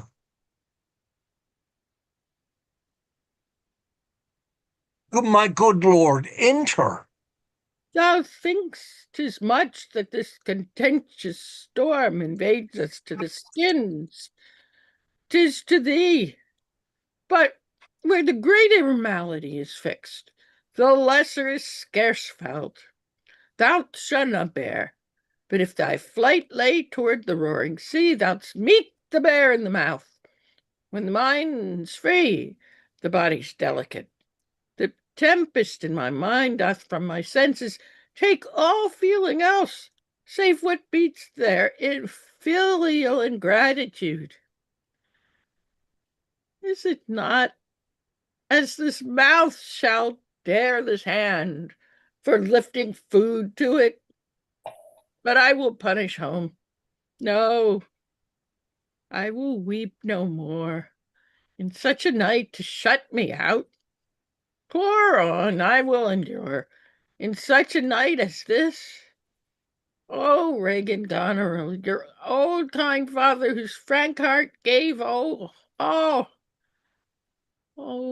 that way madness lies. Let me shun that. No more of that. Good my lord, enter here. Prithee, go in thyself. Seek thine own ease. This tempest will not give me leave to ponder on things would hurt me more. But I'll go in. But in, boy, go first. You houseless poverty. And Kent exits. Nay, get thee in, I'll pray, and then I'll sleep. Poor naked wretches, wheresoe'er you are, that bide the pelting of this pitiless storm, how shall your houseless heads and unfed sides, your lopped and windowed raggedness, defend you from seasons such as these? Oh, I have taken too little care of this. Take physic, pomp. Expose thyself to feel what wretches feel, that thou mayst shape this superflux to them and show the heavens more just. Enter Edgar and the Fool. Oh, fathom and a half, fathom and a half, poor Tom. Come not in here, Nuncle. Here's a spirit. Help me, help me. Give me thy hand. Who's there? A sprite. He says his name's poor Tom. What art thou that dost grumble in the straw? Come forth. Away. The foul fiend follows me. Through the sharp hawthorn blow the winds. Go thy way to bed and warn thee. Didst thou give all to thy daughters? And art thou come to this? Who gives anything to poor Tom? whom the foul fiend has led through fire and through flame, through sword and whirlpool, over bog and quagmire, that hath laid knives under his pillow and halters in his poo, set ratsbane by his porridge, made him proud of heart to ride on a batty big trotting horse over 4-inch bridges to course his own shadow for a traitor. Bless thy fine wits, Tom's a cold. Oh, do, bliss thee from whirlwind star blasting, and taking to poor Tom some charity, whom the foul fiend vexes. I have him now. And there again, and there. Has his daughters brought him to this pass? Couldst thou save nothing? Wouldst thou give them all? Nay, he reserved a blanket, else we had been all shamed. Now all the plates that in the pendulous air hang faded o'er men's faults, light on thy daughters. He hath no daughters, sir. Death, traitor, nothing could have subdued nature to such a lowness but his unkind daughters. Is it the fashion that discarded fathers should have thus little mercy on their flesh? Judicious punishment! 'Twas this flesh begot those pelican daughters. Pillicock sat on Pillicock heel. Allow, lo. Oh, this cold night will turn us all to fools and madmen. Take heed how this fiend, obey thy parents, keep thy words. Justice, swear not, commit not with man's sword. Spouse, set not thy sweetheart on proud array. Times are cold. What hast thou been? A serving man, proud in heart and mind, that curled my hair, wore gloves of my cat, served the lust of my mistress' heart, and did the act of darkness with her, swore as many oaths as I spake words, and broke them in the sweet face of heaven. One that slept in the contriving of lust, and walked to do it. Wine loved I dearly, dice dearly, and in women out paramored the Turk. False of heart, light of ear, bloody of hand, hog in sloth, fox in stealth, wolf in greediness, dog in madness, lion in prey, let not the creaking of the shoes nor the rustling of thy silks betray thy poor heart to woman. Keep thy foot out of brothels, thy hand out of plackets, thy pen from lenders, books, and defy the foul fiend. Still through the hearth blows the cold wind. Says some nonny dolphin, my boy, says he, let him trot on by. Thou wert better in a grave than to answer with thy uncovered body this extremity of the skies. Is man no more than this? Consider him well. Thou owest the worm no silk, the beast no hide, the sheep no wool, the cat no perfume. Here's 3 on it. Ones that are sophisticated.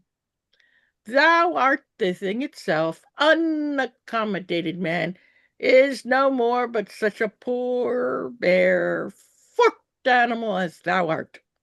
Off, you lendings. Come, unbutton here. Prithee, nuncle, be content. Entered Gloucester with a torch. 'Tis a naughty night to swim in.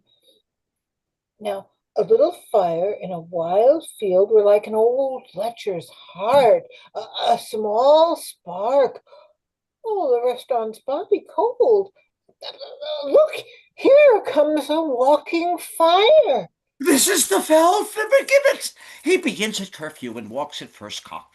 He gives the web in the pin, squints the eye, and makes the hare lip mildews the white wheat, and hurts the poor creatures of the earth. Swifthold, foot thrice the old, he met the nightmare in her ninefold, bid her a light at her troth blight, and a rod thee, witch, a thee. How fares your grace? Let's see. Who's here? What is it you seek? What, are you there? Your names?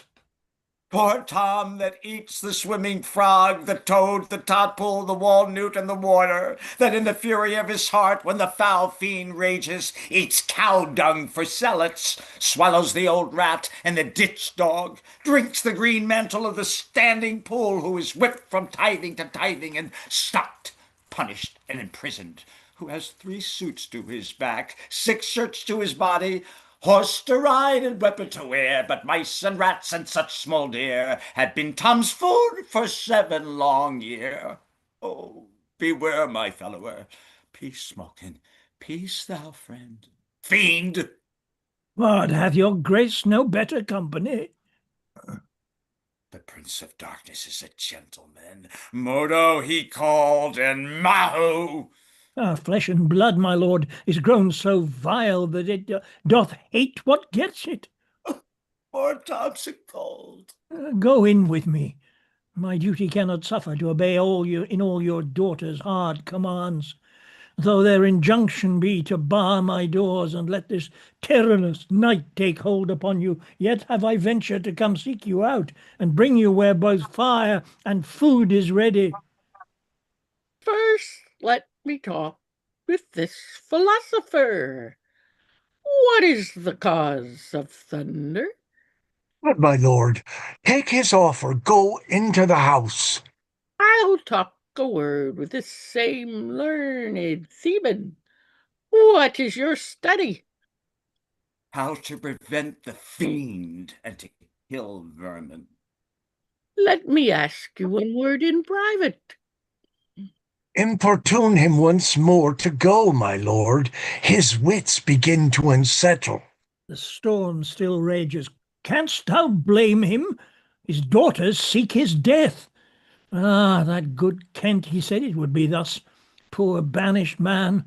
Thou sayest the king grows mad. I'll tell thee, friend, I am almost mad myself. I had a son, now outlawed from my blood. He sought my life, but lately, very late, I loved him, friend. No father his son dearer. True to tell thee, the grief has crazed my wits. Oh, what a night's this! I do beseech your grace. Oh, cry you mercy, sir. Noble philosopher, your company. Tom's a cold. In, fellow, there, into the hovel, keep thee warm.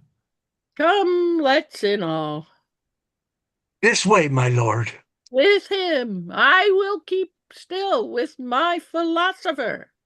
Good my lord, soothe him. Let him take the fellow. Take him you on. Sirrah, come on, go along with us. Come, good Athenian. No words, no words. Hush. Child Roland to the dark tower came. His word was still fi, fo, and fum. I smelled the blood of a British monk. And they exit.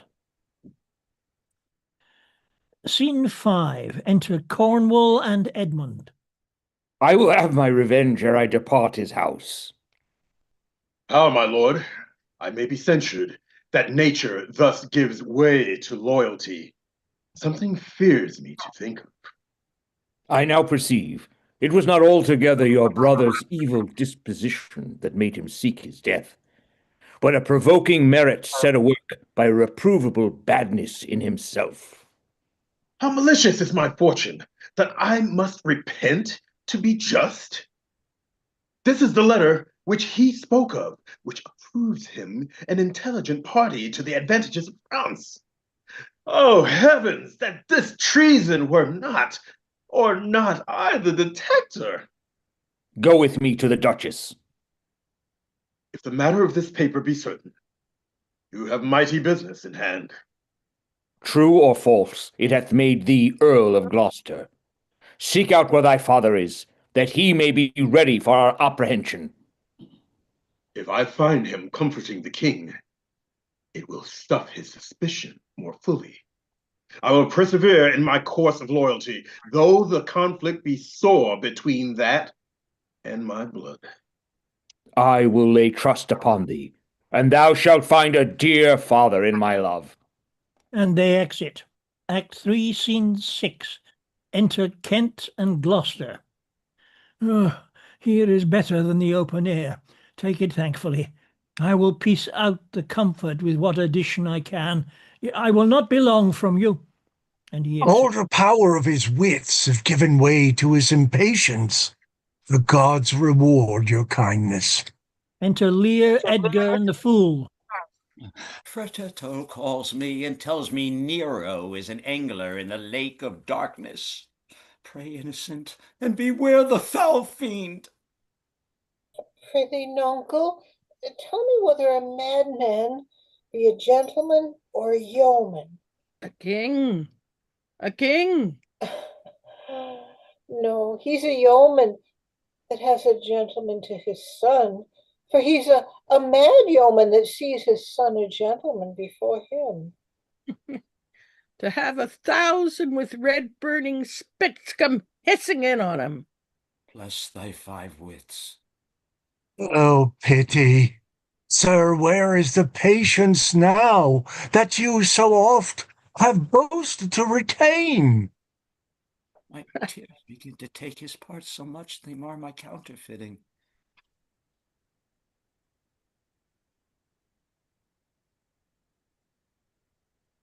The little dogs and all, Tray, Blanche, and Sweetheart, see, they bark at me. Tom will throw his head at them.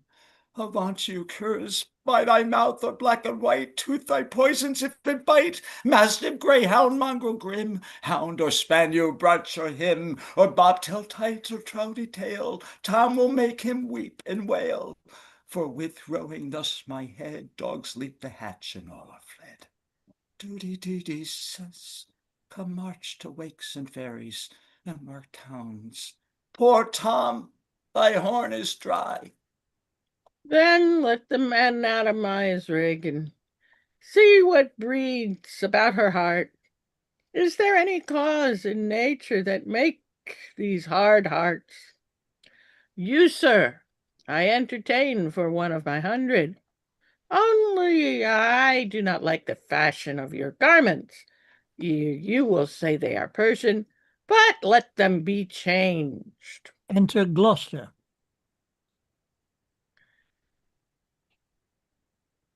Now, good my lord, lie here and rest a while. Make no noise, make no noise, draw the curtains. So, we'll go to supper in the morning. And I'll go to bed at noon. Come hither, friend. Where is the king, my master? Here, sir, but trouble him not. His wits are gone. Oh, good friend, I prithee take him in thy arms. I have overheard a plot of death upon him. There is a litter ready. Lay him in't, and drive toward Dover, friend, where thou shalt meet both welcome and protection. Take up thy master, if thou shouldst dally half an hour, his life with thine, and all that offer to defend him stand in assured loss. Take up, and follow me, that will to some provision give thee quick conduct. Come, away. And they exit. Act 3, Scene 7. Enter Cornwall, Regan, Goneril, the bastard, and servants. Post speedily to my lord your husband. Show him this letter. The army of France has landed. Seek out the traitor Gloucester. Hang him instantly. Pluck out his eyes. Leave him to my displeasure. Edmund, keep you our sister company. The revenges we are bound to take upon your traitorous father are not fit for your beholding. Advise the Duke where you are going, to a most festivate preparation. We are bound to the like. Our post shall be swift and intelligent betwixt us. Farewell, dear sister. Farewell, my lord of Gloucester. A steward enters. How now? Where's the king? My lord of Gloucester hath obeyed him hence from 5, 6, and 30 of his night. What queer stuff. met him at gate, who with some other of the lords detectives are gone with him toward Dover, where they both to have well-armed friends. Get horses for your mistress. Farewell, sweet lord and sister. And she Edmund, exits. Edmund, farewell. Go seek the traitor Gloucester. Pinion him like a thief. Bring him before us. Though well we may not pass upon his life without the form of justice, yet our power shall do a curtsy to our wrath, which men may blame, but not control. Gloucester exits with servants. Who's there? The traitor? Ingrateful fox. Bind fast his corky arms. What means your graces? Good my friends, consider you are my guests. Do me no foul play, friends. Bind him, I say. Hard, hard, O filthy traitor. Unmerciful lady as you are, I'm none. To his chair bind him. Villain, thou shalt find. By the kind gods, 'tis most ignobly done to pluck me by the beard. So white, and such a traitor? Naughty lady, these hairs which thou dost ravish from my chin will quicken and accuse thee. I am your host. With robbers' hands my hospitable favours you should not ruffle thus. What will you do? Come, sir, what letters had you late from France? Be simple answered, for we know the truth. And what confederacy have you with the traitors late footed in the kingdom? To whose hands you have sent the lunatic king. Speak!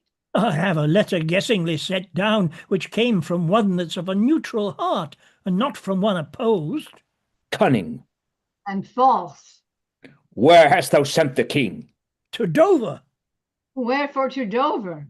Was it thou not charged at peril? Yet wherefore to Dover? Let him answer that. I am tied to the stake, and I must stand the course.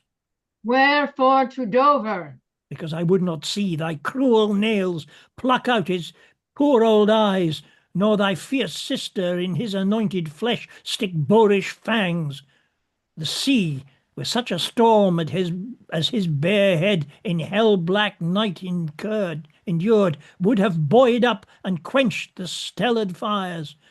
Yet, poor old heart, he hoped the heavens to rain. If wolves had at thy gate howled that stern time, thou shouldst have said, Good porter, turn the key. All cruels else subscribe, but I shall see the winged vengeance overtake such children. Come see it thou shalt never. Fellows, hold the chair. Upon these eyes of thine I'll set my foot. He that will think to live till he be old, give me some help. Oh, cruel, oh, you gods! One side will mock another, the other too. If you see vengeance. Hold your hand, my lord. I have served you ever since I was a child, but better service have I never done you than now to bid you hold. How now, you dog? If you did wear a beard upon your chin, I'd shake it on this quarrel. What do you mean? My villain? Nay then, come on, and take the chance of anger. With thy sword. A peasant stand up thus? And kills him. No! I am slain. My lord, you have one eye left to see some mischief on him. Oh! Lest it see more, prevent it. Out, vile jelly! Where is thy lustre now? Oh, dark and comfortless. Where's my son Edmund? Edmund, enkindle all the sparks of nature to quit this horrid act. Out, the treacherous villain, thou call'st on him that hates thee. It was he that made the overture of thy treasons to us, who is too good to pity thee. Oh, my follies! Then Edgar was abused. Kind gods, forgive me that, and prosper him. Go thrust him out at gates, and let him smell his way to Dover. And he How's it, exit my with lord? Gloucester. How's my lord? How look you? I have received a hurt. Follow me, lady. Turn out that eyeless villain. throw this slave upon the dunghill. Regan, I bleed apace. Untimely comes this hurt. Give me your arm. And the exit. And now we take a 5-minute break, which means we'll be back at 5 to the hour. Great. Oh, Thanks, everybody. See you in 5 minutes. Michael Gardner, I was loving your performance, by the way. You saw I typed it there. Fantastically done as that Edgar. So hard. Yeah, bravo. I felt at the beginning that I was playing the end too much, but thank you. No, it's fantastic. It's the first reading I've ever done of Edgar. Yes, very nice. It's a very scary part. Kevin McGrath, are you a voice actor? Is he there? I recognize his voice. I think I recognize his voice from a video game that I play, but I wanted to ask him, but he must have gone away, so I'll ask him later. Uh-huh. I'll type it in the chat. We're all voice actors now. Yes. I mean, but I seem to remember it from a particular game, but I'm going to type it in here just in case when he comes back. Uh-huh. I noticed 2 lines that I'm looking for them now, and I forgot what they are that they say, don't say what pertaining to not speaking truth. That's how you're feeling. I'll have to go back and look at it later. It's interesting that seems to be a theme of this play. Everybody doesn't say what they mean, what they want to say. They certainly don't. No, and there's 2 lines that said that if I go scroll, let me see if I can find it. Say what we mean, not what. Right, but that's at the end. But it just happened earlier where there were 2 scenes. One with Gloucester saying "Don't say anything," and then it was. Oh no, it's speak what we feel, not what we ought to say. But I'm going back to the beginning to earlier what we already just read. There's a scene where Gloucester says "Don't say something," and it's followed a few lines later with somebody. I have to look it over lately because I just noticed that as a theme. It's kind of like, you ever see the movie Moonstruck? Moonstruck? Yeah, I've seen it. Yes. Because every scene in the movie has death in it. Uh-huh. Yes. But there's always characters dressed in black. Yes. To death, or it takes place like a funeral. It opens with a funeral home. There's always the word somehow death is always incorporated into it, but it's like it's all about death with love. There's a love part, and it's like it's an incredible screenplay, and this one seems to have a theme too. I have seen Moonstruck a long time ago, and I didn't realize that. I didn't notice that. Actually, John Patrick Shanley even talked about it. I mean, when the playwright who wrote the screenwriter, he talked about it. He said that. That's Cher, right? And Danny Aiello, I think. Yeah, it's a good film. Cher and Nicolas Cage, I think. Yeah, she said she wouldn't do it without him.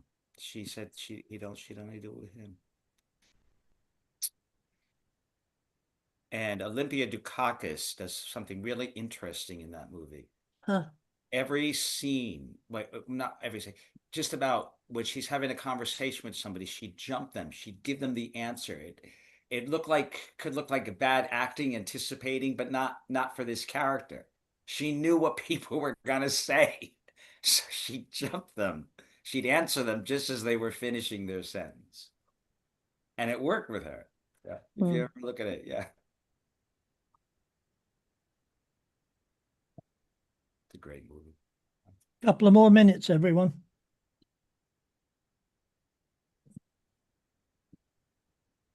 Great job, everyone. I'm enjoying listening to it while I'm delivering the mail. So it's really good work.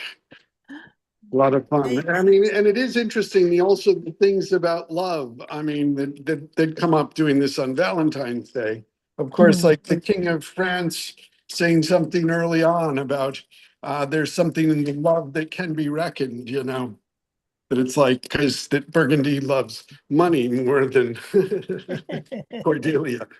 So really good job, everyone. It's amazing the work you do in this kind of weather at this season. It must be really challenging. Well, we can all sit at home at the moment. and hide. Yeah, but not Paul. No, that's true. Yeah. I'm just curious. Are you in USA or are you in France now? You're asking me? Yeah. I live in New York. Oh, you're in New York now. Yes, yes, and I am from Switzerland. You're from Switzerland. Yeah. The Alps. Oh, nice. Yeah.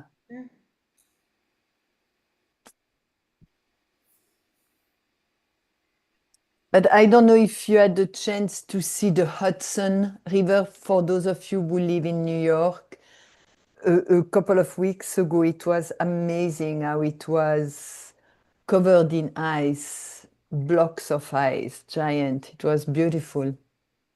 Wow. It tends I to be thought- that way. I remember one year I was up in, up a fairly far north, and I was looking out at the Hudson, where it's still tidal, and you could watch the ice flows go downstream, and then they'd move upstream as the tide came in, and they never really moved very far. They just oscillated up and down and up How and down. cool.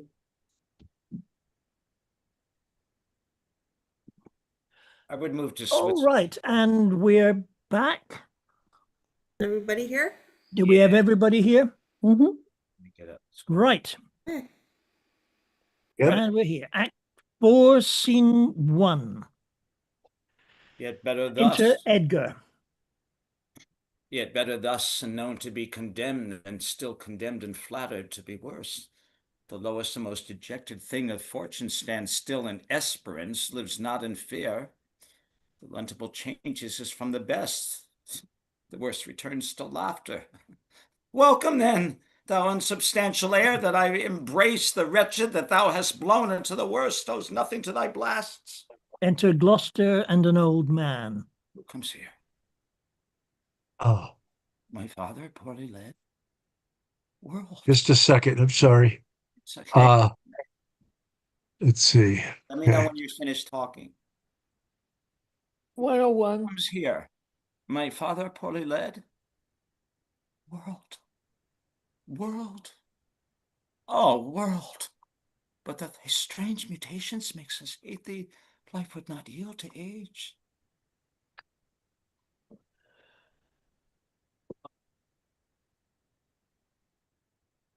Who's the old man?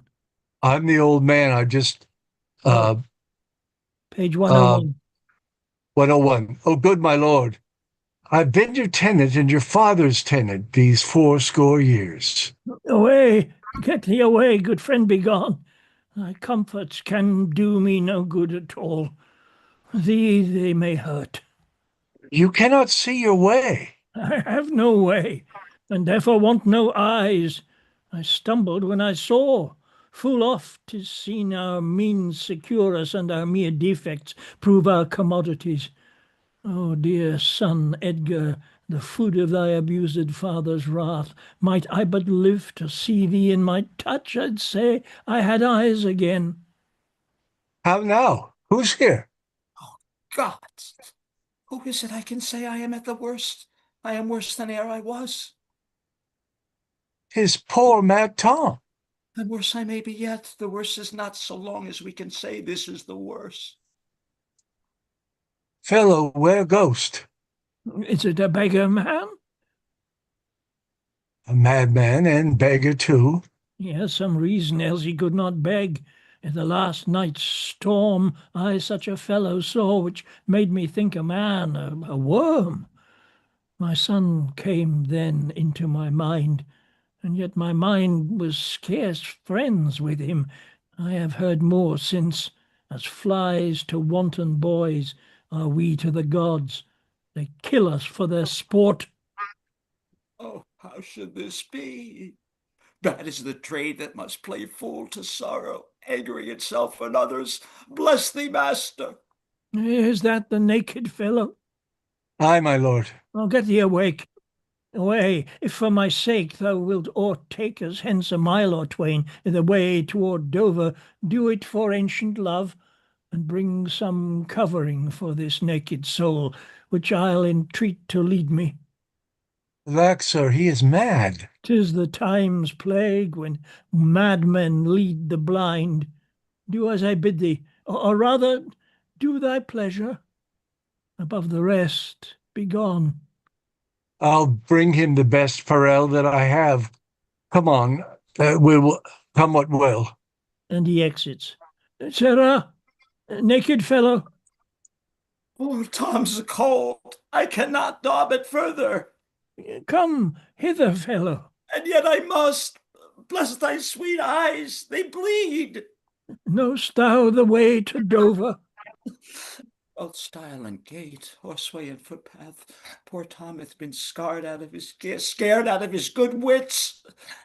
Bless thee, good man's son, from the foul fiend. Here, take this purse, with whom the heaven plagues have humbled to all strokes. That I am wretched makes thee happier. Heavens deal so still, let the superfluous and lust-dieted man that slaves your ordinance, that will not see because he does not feel your power quickly. So distribution should undo excess, and each man have enough. Dost thou know Dover? Aye, master. There is a cliff, whose high and bending head looks fearfully in the confined deep. Bring me but to the very brim of it, and I'll repair the misery thou dost bear with something rich about me. From that place I shall no leading need. Give me thy arm. Poor Tom shall lead thee. And they exit. Act 4, Scene 2. Enter Goneril, the bastard, and a steward.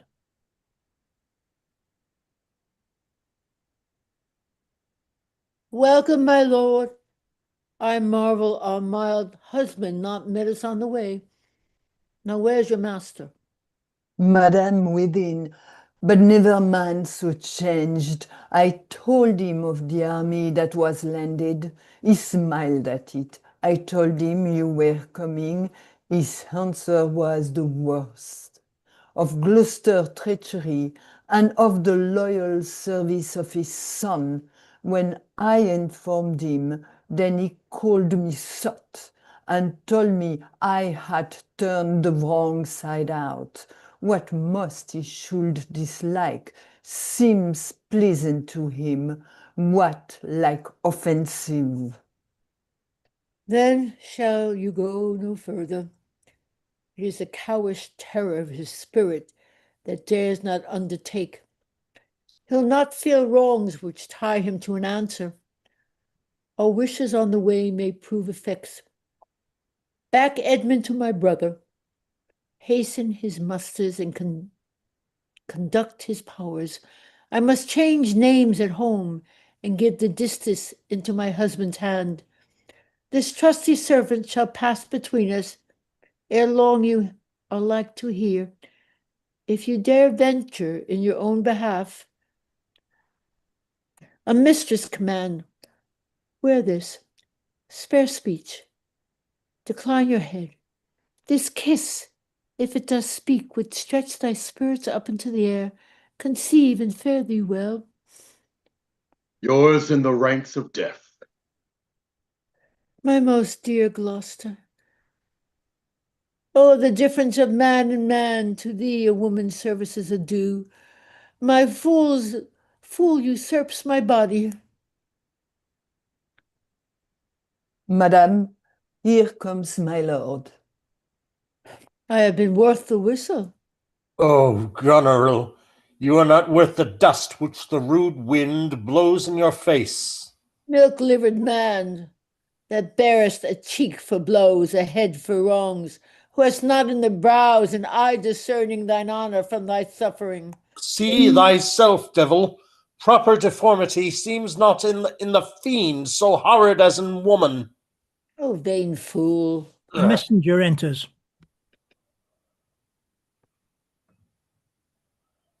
Oh, my good lord, the Duke of Cornwall's dead, slain by his servant, going to put out the other eye of Gloucester. Gloucester's eyes? A servant that he bred, thrilled with remorse, opposed against the act, bending his sword to his great master, whom threat and rage flew on him, and amongst them felled him dead, but not without that harmful stroke which Synth hath plucked him after. This shows you are above, you justices, that these are nether crimes so speedily convenged. But oh, poor Gloucester, lost he his other eye? Both, my lord. This letter, madam, craves a speedy answer. 'Tis from your sister. One way I like this well, but being a widow and my Gloucester with her, may all the building in my fancy pluck upon my hateful life. Another way the news is not so tart. I'll read and answer. Where was his son when they did take his eyes? Come with me, lady, hither. He is not here. No, my good lord, I met him back again. Knows he the wickedness? Ay, my good lord, 'twas he informed against him and quit the house on purpose, that their punishment I might have the freer court. Gloucester, I live to thank thee for the love thou showedst the king, and to revenge thine eyes. Come hither, friend, tell me what more thou knowest. And the exit. Act 4, Scene 3. Enter with drum and colours Cordelia, gentlemen and soldiers. Alack, 'tis he. Why, he was met even now as mad as the vexed sea, singing aloud, crowned with rank fenitar and fur of weeds, with hardocks, hemlock, nettles, cuckoo flowers, darnel, and all the idle weeds that grow in our sustaining corn. A sentry send forth, search every acre in the high-grown field, and bring him to our eye. What can man's wisdom in his restoring his bereaved sense? He that helps him take all my outward worth. There is means, madame. Our foster nurse of nature is repose, the which he lacks. That to provoke in him are many simples operative, whose power will close the eye of anguish. All blessed secrets, all you unpublished virtues of the earth, spring with my tears. Be aidant and remediate in the goodman's desires. Seek for him, lest his ungoverned rage dissolve the life that wants the means to lead it. Enter a messenger. News, madam, the British powers are marching hitherward. 'Tis known before. Our preparation stands in expectation of them. Oh, dear father, it is thy business that I go about. Therefore, great France, my mourning and importunate tears hath pitied. No blown ambition doth our arms incite, but love, dear love, and our aged father's right. Soon may I hear and see him. And they exit. Act 4, Scene 4. Enter Regan and the steward. But are my brother's powers set forth? Aye, madam. Himself in person there?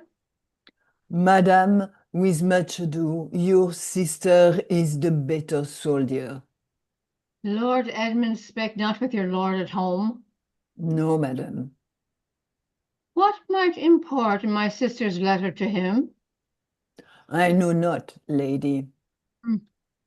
Faith, he is posted hence on serious matter. It was great ignorance, Gloucester's eyes being out, to let him live. Where he arrives, he moves all hearts against us. Edmund, I think, is gone in pity of his misery to dispatch his nighted life, therefore to decry the strength of the enemy. I must needs after him, madam, with my letter. Our troops set forth tomorrow. Stay with us. The ways are dangerous. I may not, madam. My lady charged my duty in this business. Why should she write to Edmund? Might not you transport her purposes by word? Belike some things I know not what. I'll love thee much, let me unseal the letter. I had rather. I know your lady does not love her husband, I am sure of that. And at her late being here, she gave strange Eliads and most speaking looks to noble Edmund. I know you are of her bosom. Aye, madam? Aye, speaking and understanding. You are, I know it. Therefore, I do advise you take this note. My lord is dead. Edmund and I have talked, and more convenient is he for my hand than for your lady's. You may gather more. If you do find him, pray you give him this. And when your mistress hears thus much from you, I pray desire her call her wisdom to her. So fare you well. If you do chance to hear of that blind traitor, performance falls on him that cuts him off. Would I could meet, madam? I should choose what party I do follow. Fare thee well. And they exit. Act 4, Scene 5. Enter Gloucester and Edgar. When shall I come to the top of that same hill? You do climb up it now. Look how we labor. Methinks the ground is even. It's horrible steep. Hark, do you hear the sea? No, truly. Why then your senses grow imperfect by your eyes' anguish. So may it be indeed. Methinks thy voice is altered, and thou speak'st in better phrase and matter than thou didst. You are much deceived. In nothing am I changed but in my garments. Methinks ye are better spoken. Come on, sir. Here's the place. Stand still. How fearful and dizzy 'tis to cast one's eyes so low. The crows and choughs that wing the midway air show scars so gross as beetles. Halfway down hangs one that gathers samphire, dreadful trade. Methinks he seems no bigger than his head. The fishermen that walked upon the beach, appearing like mice, and yon tail anchoring bark diminished to her cock, a boy almost too small for sight. The murmuring surge that on the unnumbered idle pebble chafes cannot be heard so high.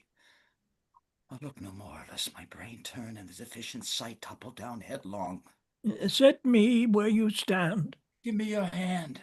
You are now within a foot of the extreme verge, for all beneath the moon would I not leap upright. Let go my hand. Here, friends, another purse. In it a jewel well worth a poor man's taking. Fairies and gods prosper it with thee. Go further off. Bid me farewell, and let me hear thee going. Now fare you well, good sir. With all my heart. Why I do trifle thus with his despair is done to cure it. You mighty gods, this world I do renounce, and in your sight shall patiently my great affliction off. If I could bear it longer and not fall to quarrel with your great opposeless wiles, my snuff and loathed part of nature should burn itself out. If Edgar live, oh bless him. Now, fellow, fare thee well. Gone, sir, farewell. Yet I know not how conceit may rob the treasury of life when life itself yields to the theft. Had he been where he thought by this had thought been past, alive or dead? Oh, you, sir, friend, here, you speak, sir, speak. Thus might be past indeed, yet he revives. What are you, sir? Away, and let me die. Hast thou been aught but gossamer feathers ere so many fathom down precipitating? Thou shiver like an egg, but thou dost breathe, hast heavy substance, bleedst not, speakest, art sound 10 masters each. Make not the altitude which thou hast perpendicularly fell thy life's a miracle. Speak yet again. But have I fallen or no? From the dread summit of this chalky bourne, look up a height, the shrill's gorge. Lark so far cannot be seen or heard. Do but look up. Alack, I have no eyes. Is wretchedness deprived that benefit to end itself by death? Yet 'twas yet some comfort when misery could beguile the tyrant's rage and frustrate his proud will. Give me your arm. Up, so. How is it? Feel you your legs? You stand. Ah, too well, too well. This is above all strangest upon the crown of the cliff. What thing was that which parted from you? Ah, poor unfortunate beggar. As I stood here below, methought his eyes were two full moons. He had 1,000 noses, horns wheaked and wailed, horns whelked and waved like the enraged sea. It was some fiend. Therefore, thou happy father, think that the clearest gods who make them honors of men's impossibilities have preserved thee. I do remember now.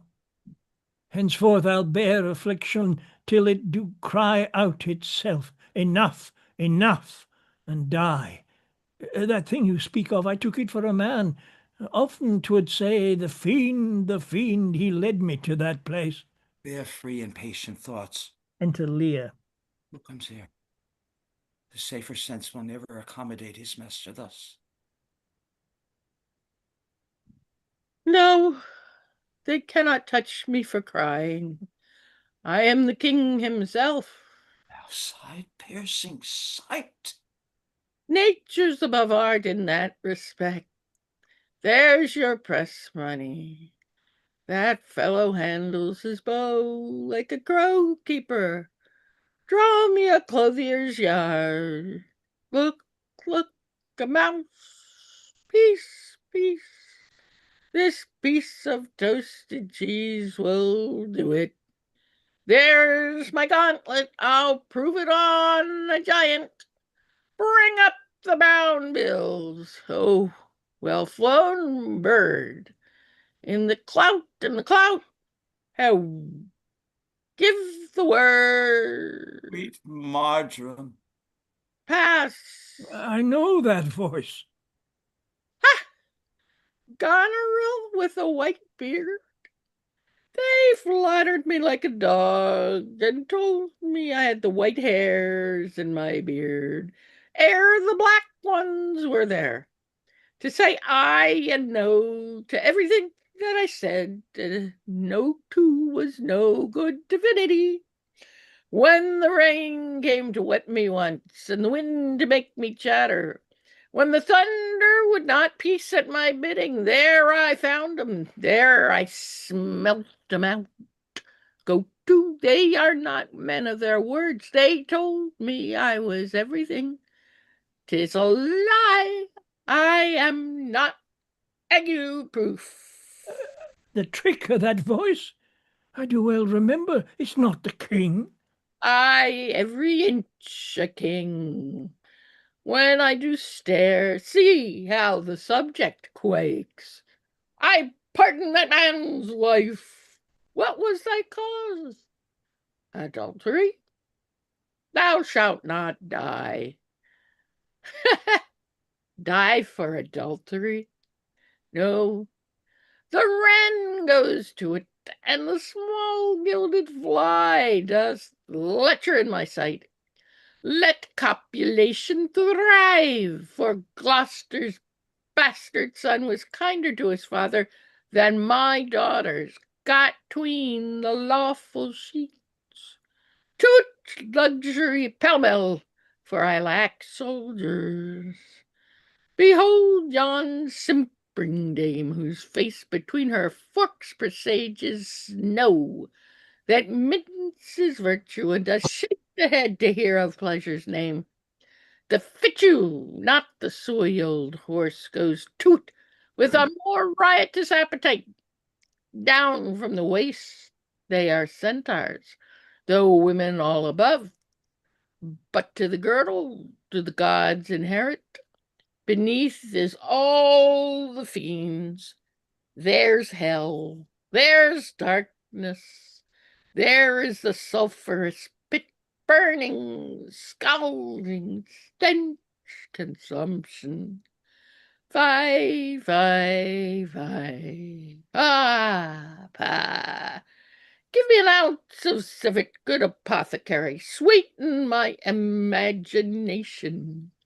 There's money for thee. Oh, let me kiss that hand. Let me wipe it first. It smells of mortality. Oh, ruined piece of nature, this great world shall so wear out to naught. Dost thou know me? I remember thy eyes well enough. Dost thou squinny at me? No. Do thy worst, blind Cupid. I'll not love. Read thou this challenge, mark but the penning of it. Were all thy letters suns, I could not see. I would not take this from report. It is, and my heart breaks at it. Read. What? With the case of eyes? Oh, are you there with me?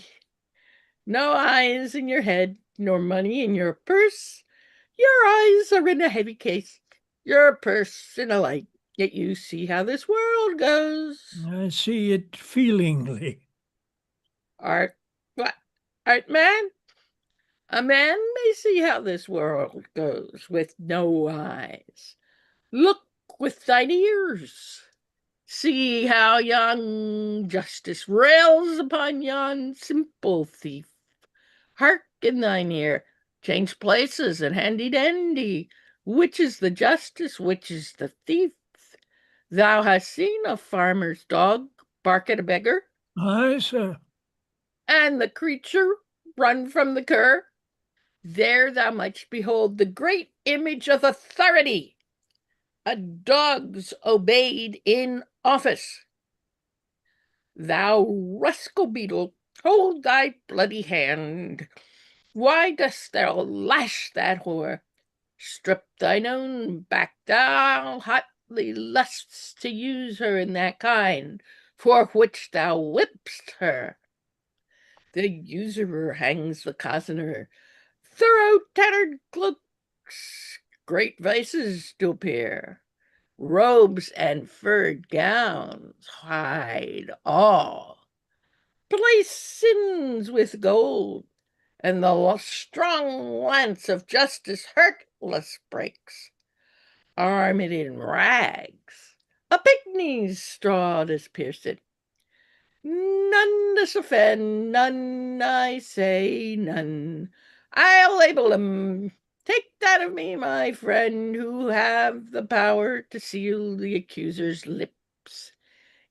Get thee glass eyes, and like a scurvy politician, seem to see the things thou dost not. Now, now, now, now. Pull off my boots! Harder, harder, so! Matter and impertinency mixed, reason and madness. If thou wilt weep my fortunes, take my eyes. I know thee well enough, thy name is Gloucester. Thou must be patient, we came crying hither, thou know'st the first time that we smelt the air, we wail and cry.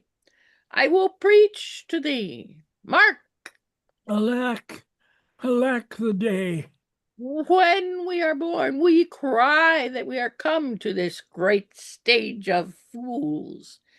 This a good block, it were a delicate stratagem to shoe a troop of horse with felt.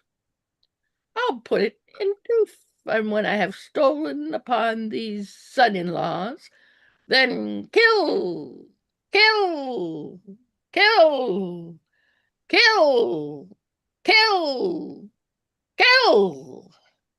Enter a gentleman. Oh, here he is. Lay hand upon him, sir. Your most dear daughter. No rescue? What, a prisoner? I'm ever the natural fool of fortune. Use me well.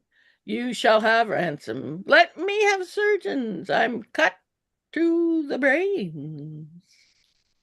You shall have anything. No seconds? All myself? Why, this would make a man of salt to use his eyes for garden water pots. I will die bravely, like a smug bridegroom. What? I will be jovial. Come, come. I am King, masters, know thee that? You are a royal one, and we obey you. Then there's life in it. Come and you get it. You shall get it by running. Sa sa sa sa.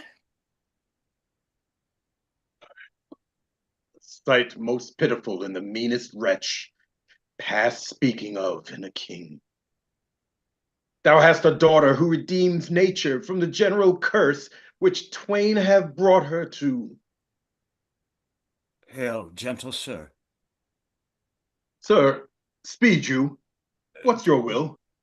Do you hear aught, sir, of a battle toward? Most sure and vulgar. Every one hears that, which can distinguish sound. But by your favor, how nears the other army? Near, and on speedy foot, the main descry stands on the hourly thought. I thank you, sir, that's all. Though that the queen on special cause is here, her army is moved on. I thank you, sir. And gentleman exits. You ever gentle gods, take my breath from me. Let not my worser spirit tempt me again to die before you please. Well, pray you, father. Now, good sir, what are you? A most poor man, made tame to fortune's blows, who by the art of known and feeling sorrows am pregnant to give good pity. Give me your hand. I'll lead you to some biting. Hearty thanks. The bounty and the benison of heaven to boot and boot. Steward enters.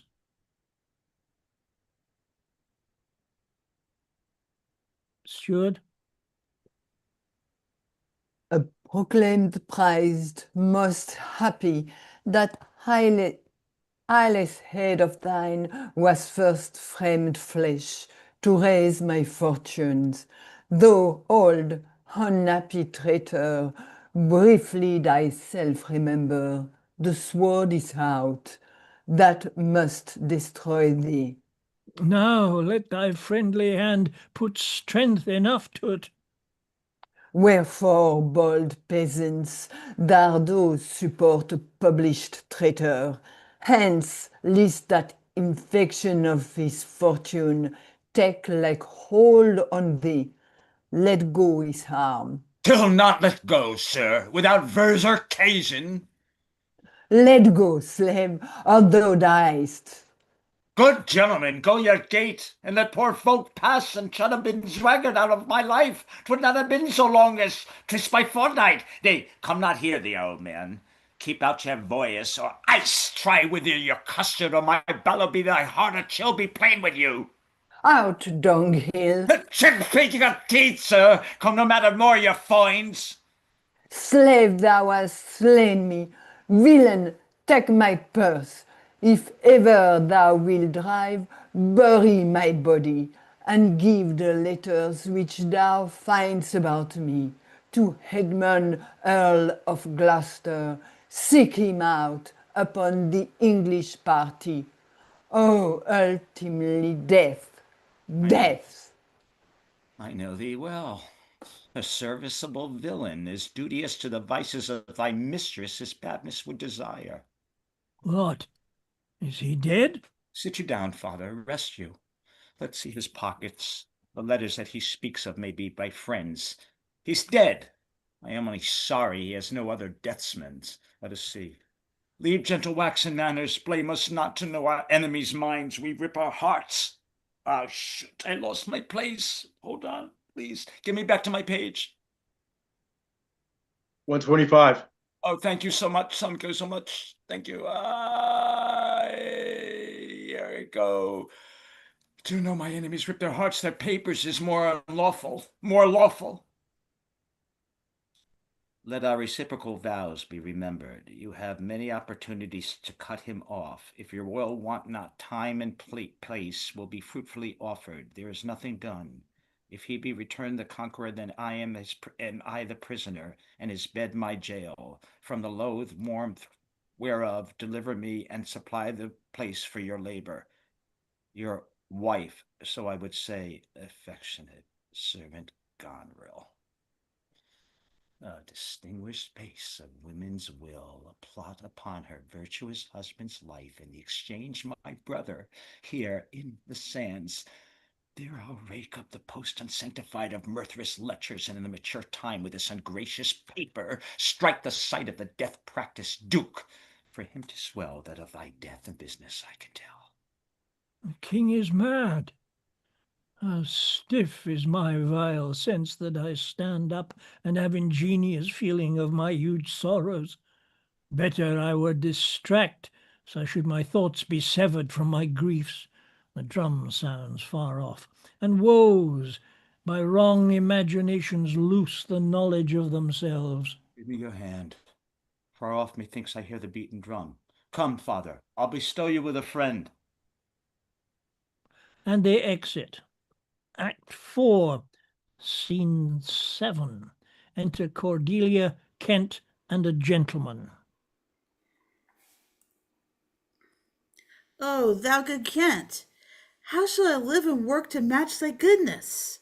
My life will be too short, and every measure fail me. To be acknowledged, madam, is one pallid, is one paid. All my reports go with the modest truth, no more nor clip but so. Be better suited. These weeds are memories of those worser hours. I prithee, put them off. Pardon, dear madam, yet to be known shortens my made intent. My boon I make it, and that you know me not, till time and I think meet. Then be it so, my good lord. How does the king? Madam sleeps still. Oh, you kind gods, cure this great breach in his abused nature. The unturned and jarring senses, oh, wind up of this child-changed father. So please your majesty, that we may wake the king. He hath slept long. Be governed by your knowledge, and proceed in the sway of your own will. Is he arrayed? Lear enters in a chair carried by servants. Aye, madam. In the heaviness of sleep, we put fresh garments on him. Be by good, madam, when we do awake him. I doubt of his temperance. Oh, my dear father, restoration hang thy medicine on my lips, and let this kiss repair these violent harms that my two sisters have in thy reverence made. Kind and dear princess. Had you not been their father, these white flakes did challenge pity of them. Was this a face to be opposed against the jarring winds? Mine enemy's dog, though he had bit me, should have stood that night against my fire. And was it thou fain, poor father, to hovel thee with swine and rogues forlorn, in short and musty straw?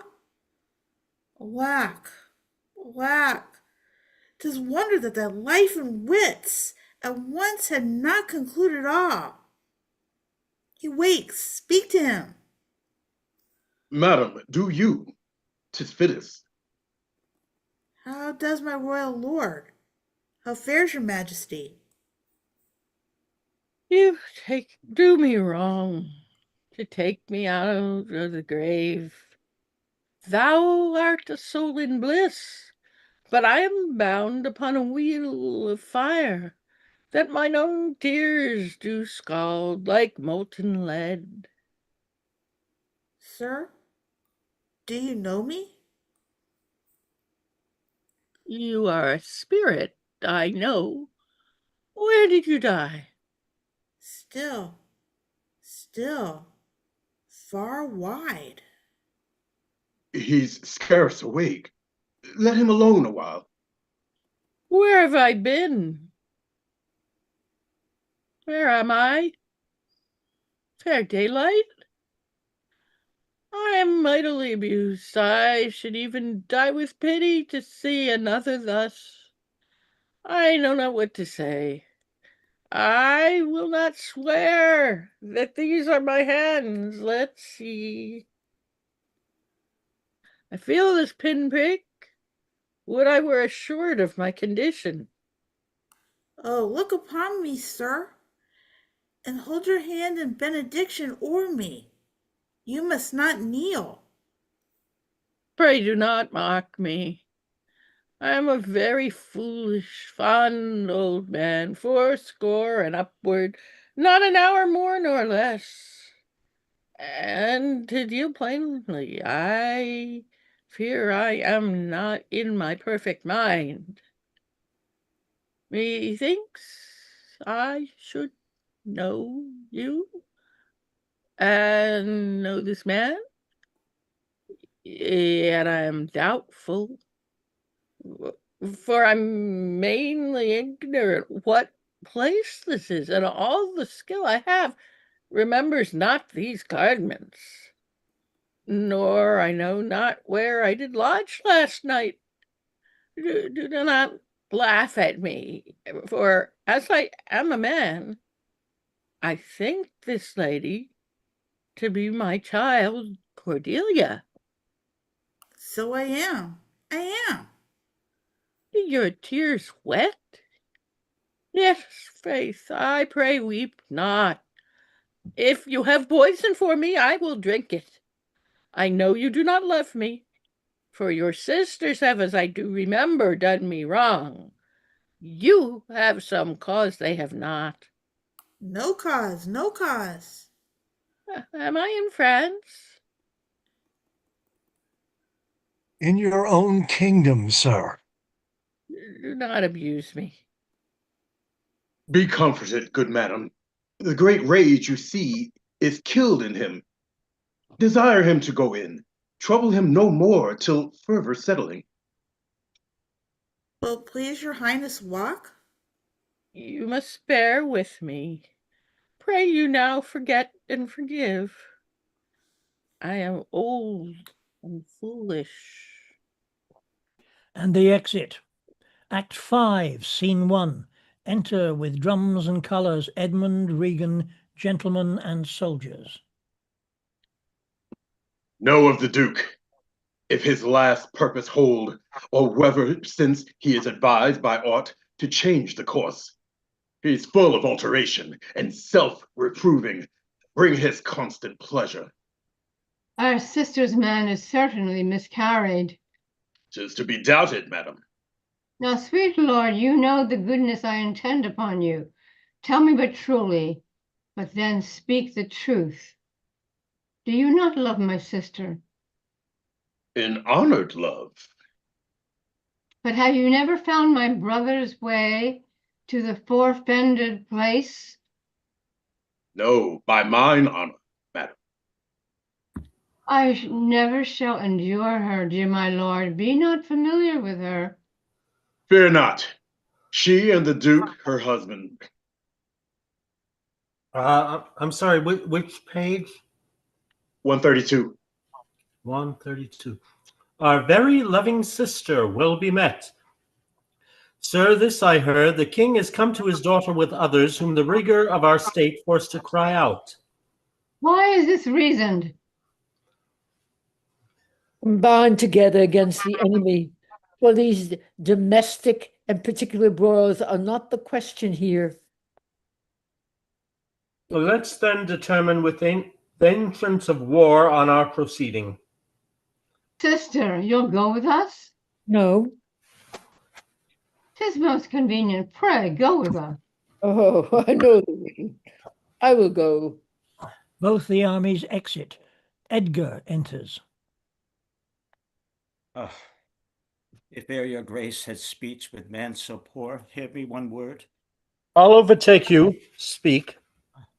Before you fight the battle, ope this letter. If you have victory, let the trumpet sound for him that brought it.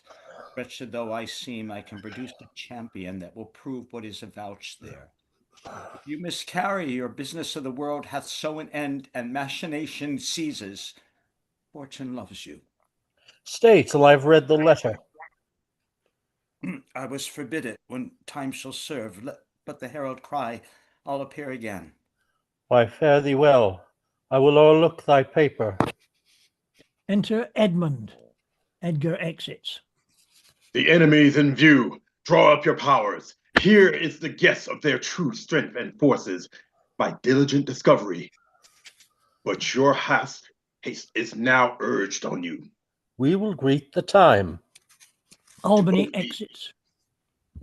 To both these sisters have I sworn my love, each jealous of the other, as the stung are of the adder. Which of them shall I take? Both? One? Or neither? Neither can be enjoyed if both remain alive. To take the widow exasperates, makes mad her sister Goneril, and hardly shall I carry out my side, her husband being alive. Now then, we'll use his countenance for the battle, which, being done, let her who would be rid of him devise his speedy taking off. As for the mercy which he intends to Lear and to Cordelia, the battle done, and they within our power, shall never see his pardon. For my state stands on me to defend, not to debate. And the exit. Act 5, Scene 2.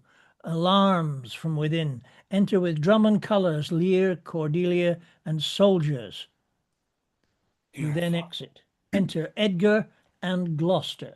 Dear father, take the shadow of this tree. For your good host, pray that the right may thrive. If ever I return to you again, I'll bring you comfort. Grace, go with you, sir.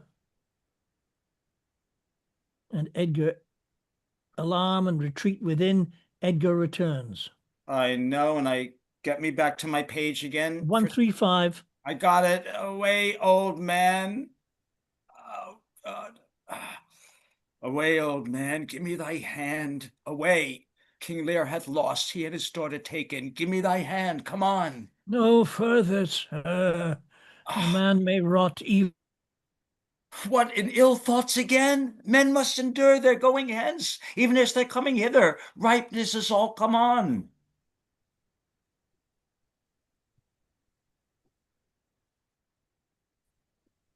What happened?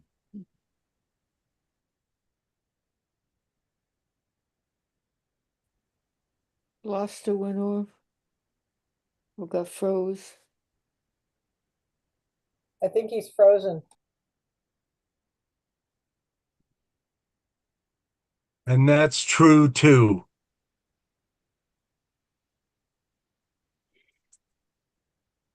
Let's just Enter go ahead. Enter in conquest with drum and colors. Edmund, Lear, and Cordelia as prisoners. Soldiers, captain. Some officers take them away.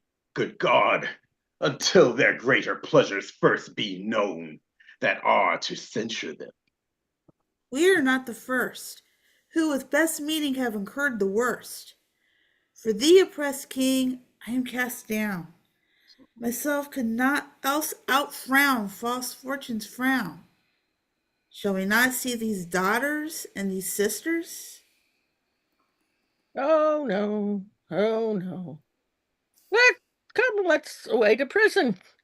We two alone will sing like birds in the cage. When thou dost ask me blessing, I'll kneel down and ask of thee forgiveness. So we'll live and pray and sing, and tell old tales, and laugh as gilded butterflies. And here, poor rogues, talk of court news, and we'll talk with them too. Who loses and who wins, who's in, who's out. And take upon the mystery of things, as if we were God's spies, and we'll wear out in a walled prison packs and sects of great ones that ebb and flow by the moon. Take them away. Upon such sacrifices, my Cordelia, the gods themselves throw incense. Have I caught thee? He that parts us shall bring a brand from heaven, and fire us hence like foxes. Wipe thine eyes, the good years shall devour them, flesh and fell, ere they shall make us weep. We'll see 'em starved first. Come. Exit. Come hither, captain. Hark! Take thou this note. Go follow them to prison. One step I have advanced thee, if thou dost as this instructs thee. Thou dost make thy way to noble fortunes. Know thou this, that men are as the time is. To be tender-minded does not become a sword. Thy great employment will not bear question. Either say thou do it, or thrive by other means. I'll do it, my lord. About it, and right happy when thou hast done. Mark, say instantly, and carry it so, as I have set down. Exit, captain. Flourish, enter Albany, Goneril, Reagan, soldiers.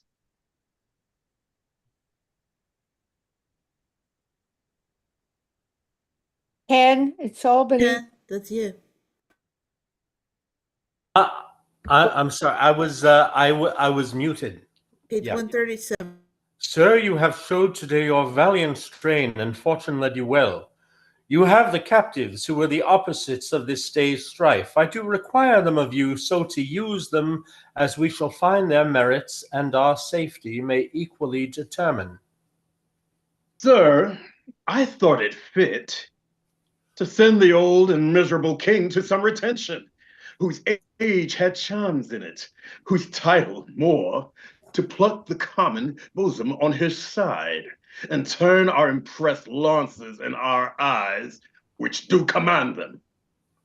With him I sent the queen, my reason all the same, and they are ready tomorrow, or at further space, to appear where you shall hold your session.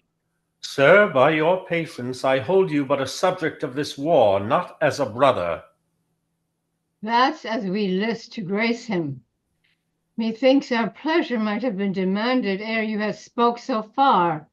He led our powers, bore the commission of my place and person, the which immediacy may well stand up and call itself your brother.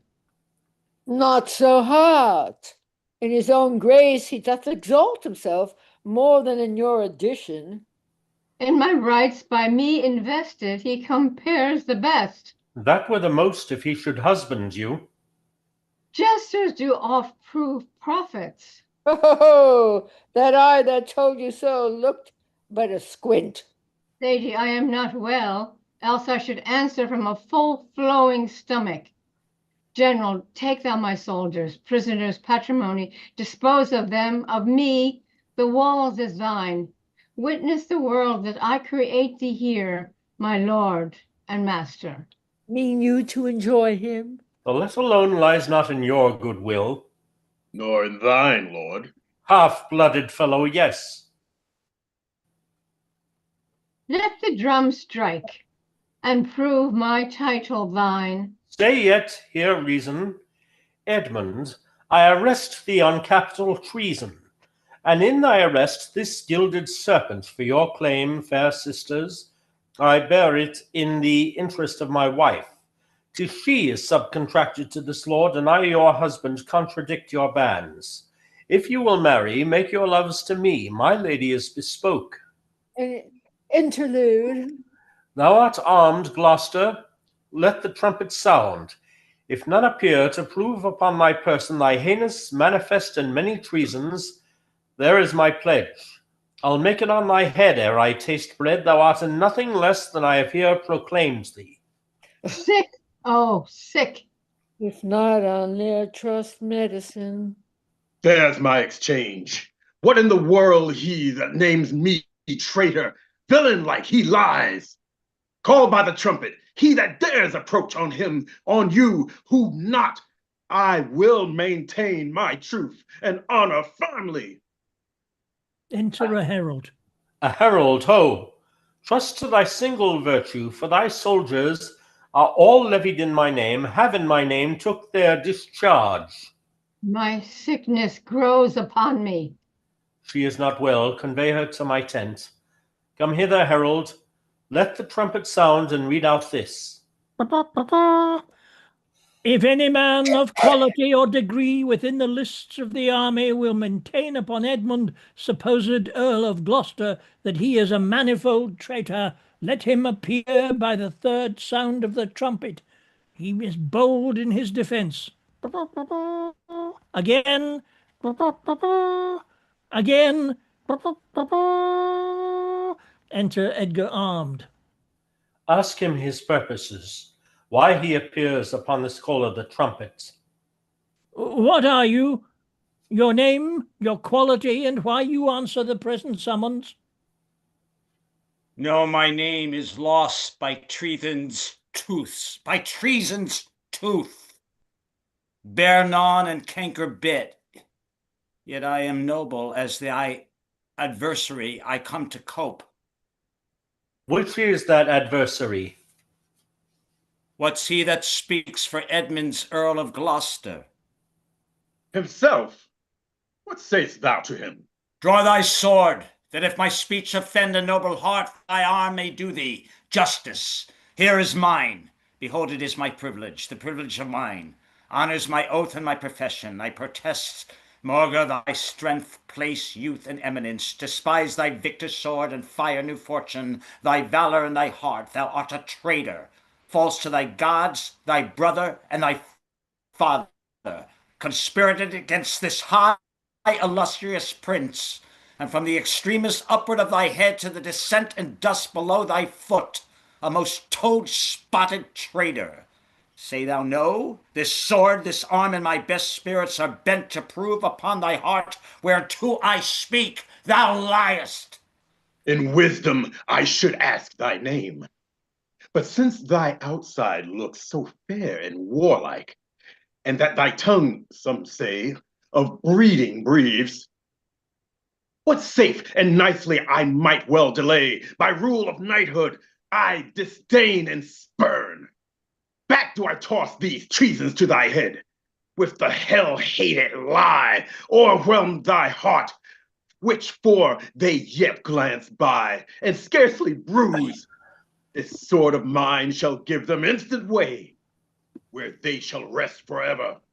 Trumpet, speak! Save him, save him! Oh, this is practice, Gloucester. By the law of war, thou wast not bound to answer an unknown opposite. Thou art not vanquished, but cozened and beguiled. Shut your mouth, dame, or with this paper shall I stop it. Hold, sir!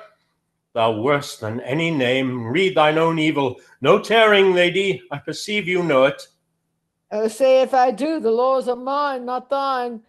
Who can arraign me for it? Most monstrous! Oh, knowest thou this paper? Ask me not what I know. Go after her, she's desperate, govern her. What you have charged me with, that have I done, and more, much more, the time will bring it out. 'Tis past, and so am I. But what art thou that hast this fortune on me? If thou art noble, I do forgive thee. Exchange charity. I am no less in blood than thou art, Edmund. If more, the more thou hast wronged me. My name is Edgar, and thy father's son. The gods are just, and of our pleasant vices make instruments to plague us. The dark and vitious place where thee he got cost him his eyes. Thou hast spoken right, 'tis true. The wheel hath come full circle. I am here. Methought thy very gait did prophesy a royal nobleness. I must embrace thee. Let sorrow split my heart, if ever I did hate thee or thy father. Worthy prince, I know it. Where have you hid yourself? How have you known the miseries of your father? By nursing them, my lord. List a brief tale when 'tis told, Oh, that my heart would burst the bloody proclamation to escape that followed me so near.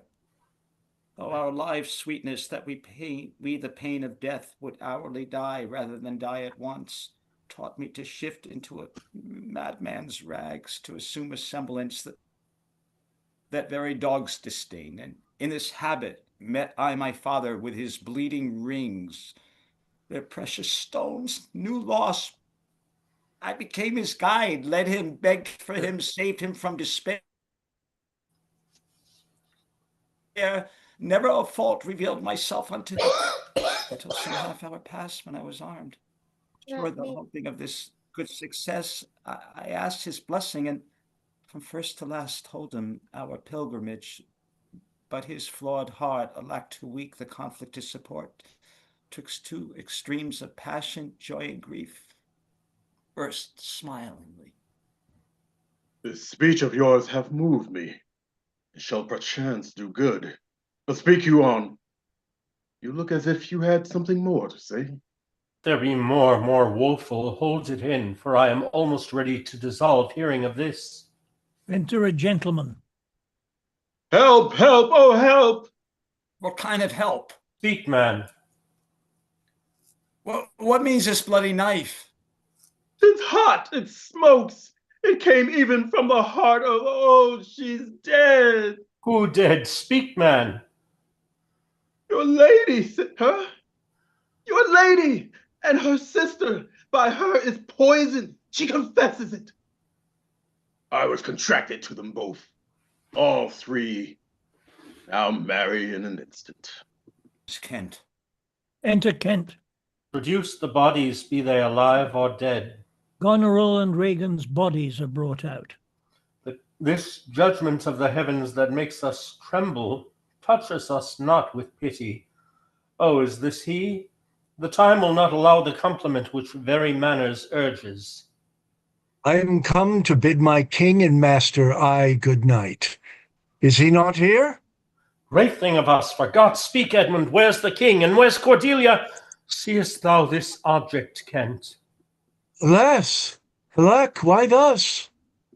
Yet Edmund was beloved, the one the other poisoned for my sake, and after slew herself.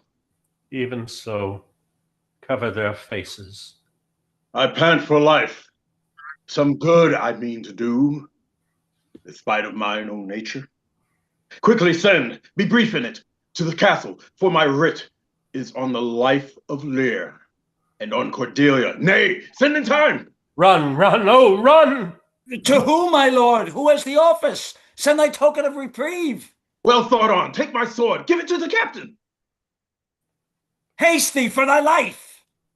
He hath commission from thy wife and me to hang Cordelia in the prison, and to lay the blame upon her own despair, that she fordid herself.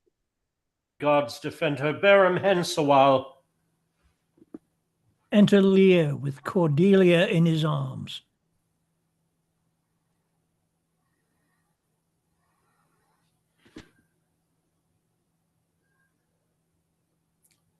How? How? How? Oh, you're men of stones.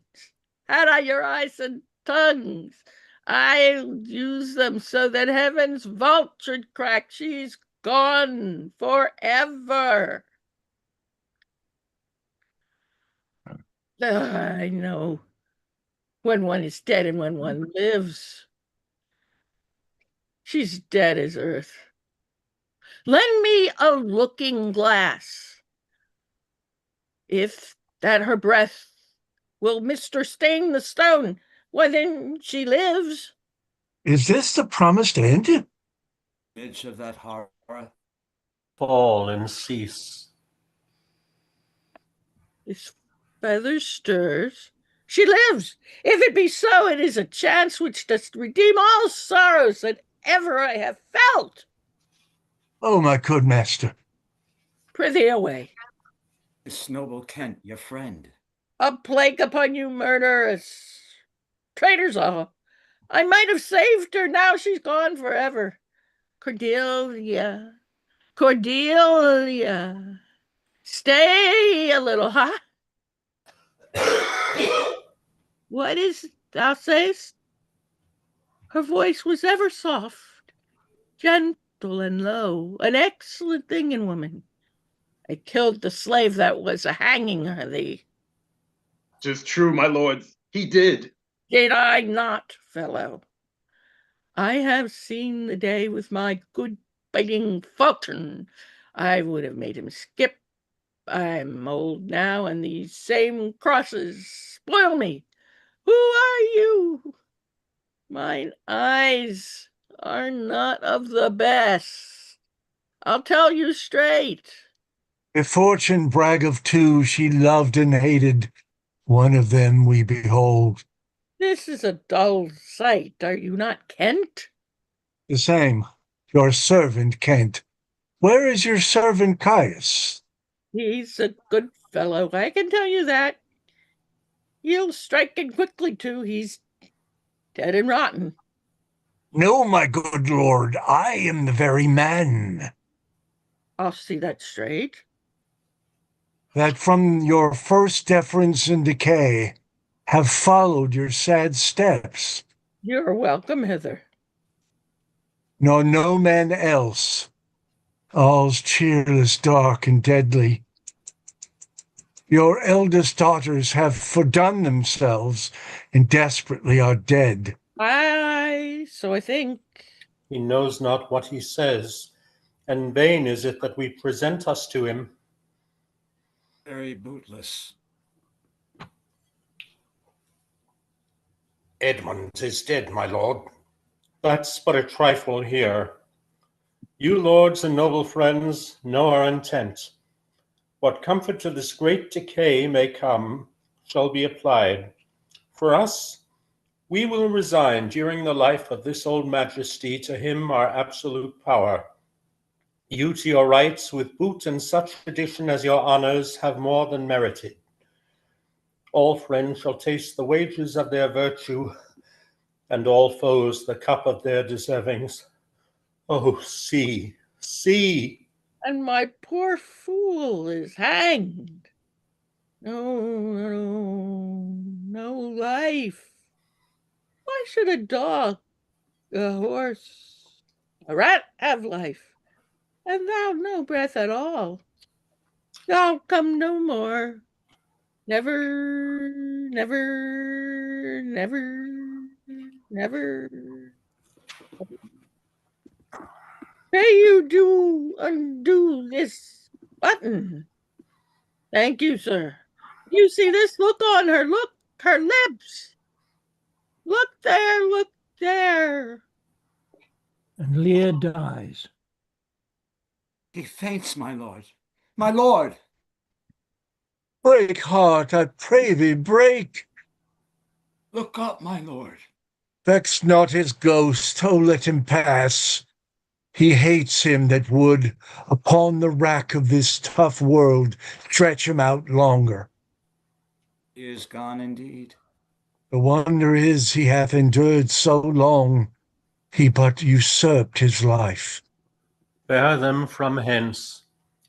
Our present business is general woe. Friends of my soul, you twain rule in this realm, and the god state sustain. I have a journey, sir, shortly to go. My master calls me. I must not say no. Weight of this sad time we must obey. Speak what we feel, not what we ought to say. The eldest hath borne most, we that are young shall never see so much, nor live so long. They exit with a dead march. End of play. Congratulations, all. Yes, congratulations. Thanks, everyone. Well done. Great job, everybody. Sorry about that blip, Jennifer. My internet just shut down. Yeah, well, luckily, Whoa, for the few minutes you were out, Brian stepped in. Oh, good. Excellent. Thank you. Yes, I didn't see your Where's chat message, Australia? Jennifer. Sorry. That's all right. Where's Shelia? She's. I think Did she left somebody have after to the leave final early? line. Oh, there she is. Oh, no, there she is. There you are. Hey, Yeah. Shelia. Wait, you're fool. Yeah, you were great. You like my teddy bear? Yes. We did it in exactly 3.5 hours. I liked your manner of speaking. Yeah, everybody was really good. Yeah, excellent job, everyone. Thank you all so much. Thank you, Jennifer, for putting the reading together. And Yeah, thanks. Oh, Welcome. shoot, I'm late for my. You better get going then. okay, well, Kevin. thank you. Good job, They're trying to Eleanor.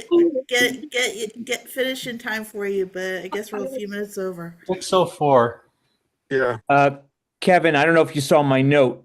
I didn't catch it. Have you done voice work for video games? No, but You have not. Okay. I'm interested in working. I've taken voiceover classes, and I will shortly be setting up my studio. I just haven't done it yet. Oh, I see. Your voice reminded me very much of one of the narrators from Dungeons and Dragons Online, and I was Oh, sure cool. it was you. So there you go. There's someone else imitating your voice. We got to take care of that. Yeah. Everybody have a good night. Good night. All You have a right. Good beautiful job, voice, everybody. Brian, you were Thank really you all great. so Great much. job, And Brian. happy Valentine's Day to all. And Bye, enjoy you all. President's Day. Thank you. And yet again, I do want to make one point about this. You know, Oswald delivering mail does a lousy job. You know, you need to get professionals to deliver your mail. Yeah. So Well, he gets himself killed doing it. yeah, exactly. Yeah. But it is funny how important the letters are, and I mean how Yeah. Ed uses the fake letter to Yeah. turn his father. But Yeah. as a postman now, all of the letter things really resonate for me. So I don't know if anybody's interested, but an old friend of mine from the Cocteau days, Sarah Asselin, her name is now Sarah Farrington, has a blog called Theatre is Hard. And by coincidence, yesterday her post was all about I didn't get Lear. And talking about how as a in her 20s, she didn't understand Lear. And she talks about how it all came to pass. If you're interested, she's apart from an actor, she's also a very good playwright. Her stuff has been done in New York, around the States, and also has been done over here at Soho Theatre, I think. Sarah Asselin Farrington, her name is now. Theatre is Hard. Spell theatre the American way, not the English way. And could you spell her last name, please? It's Farrington, I think. Farrington. Perfect. I think that's her married name, but if you just search for Theatre is Hard. Great. Thank you very much. I need Thanks, to run. Angus. Bye-bye. thank you. Thanks, everybody. guys. That Thanks, was Jennifer. great. That's good. Yes, thank you. All righty. Thank you all. On end of the live stream.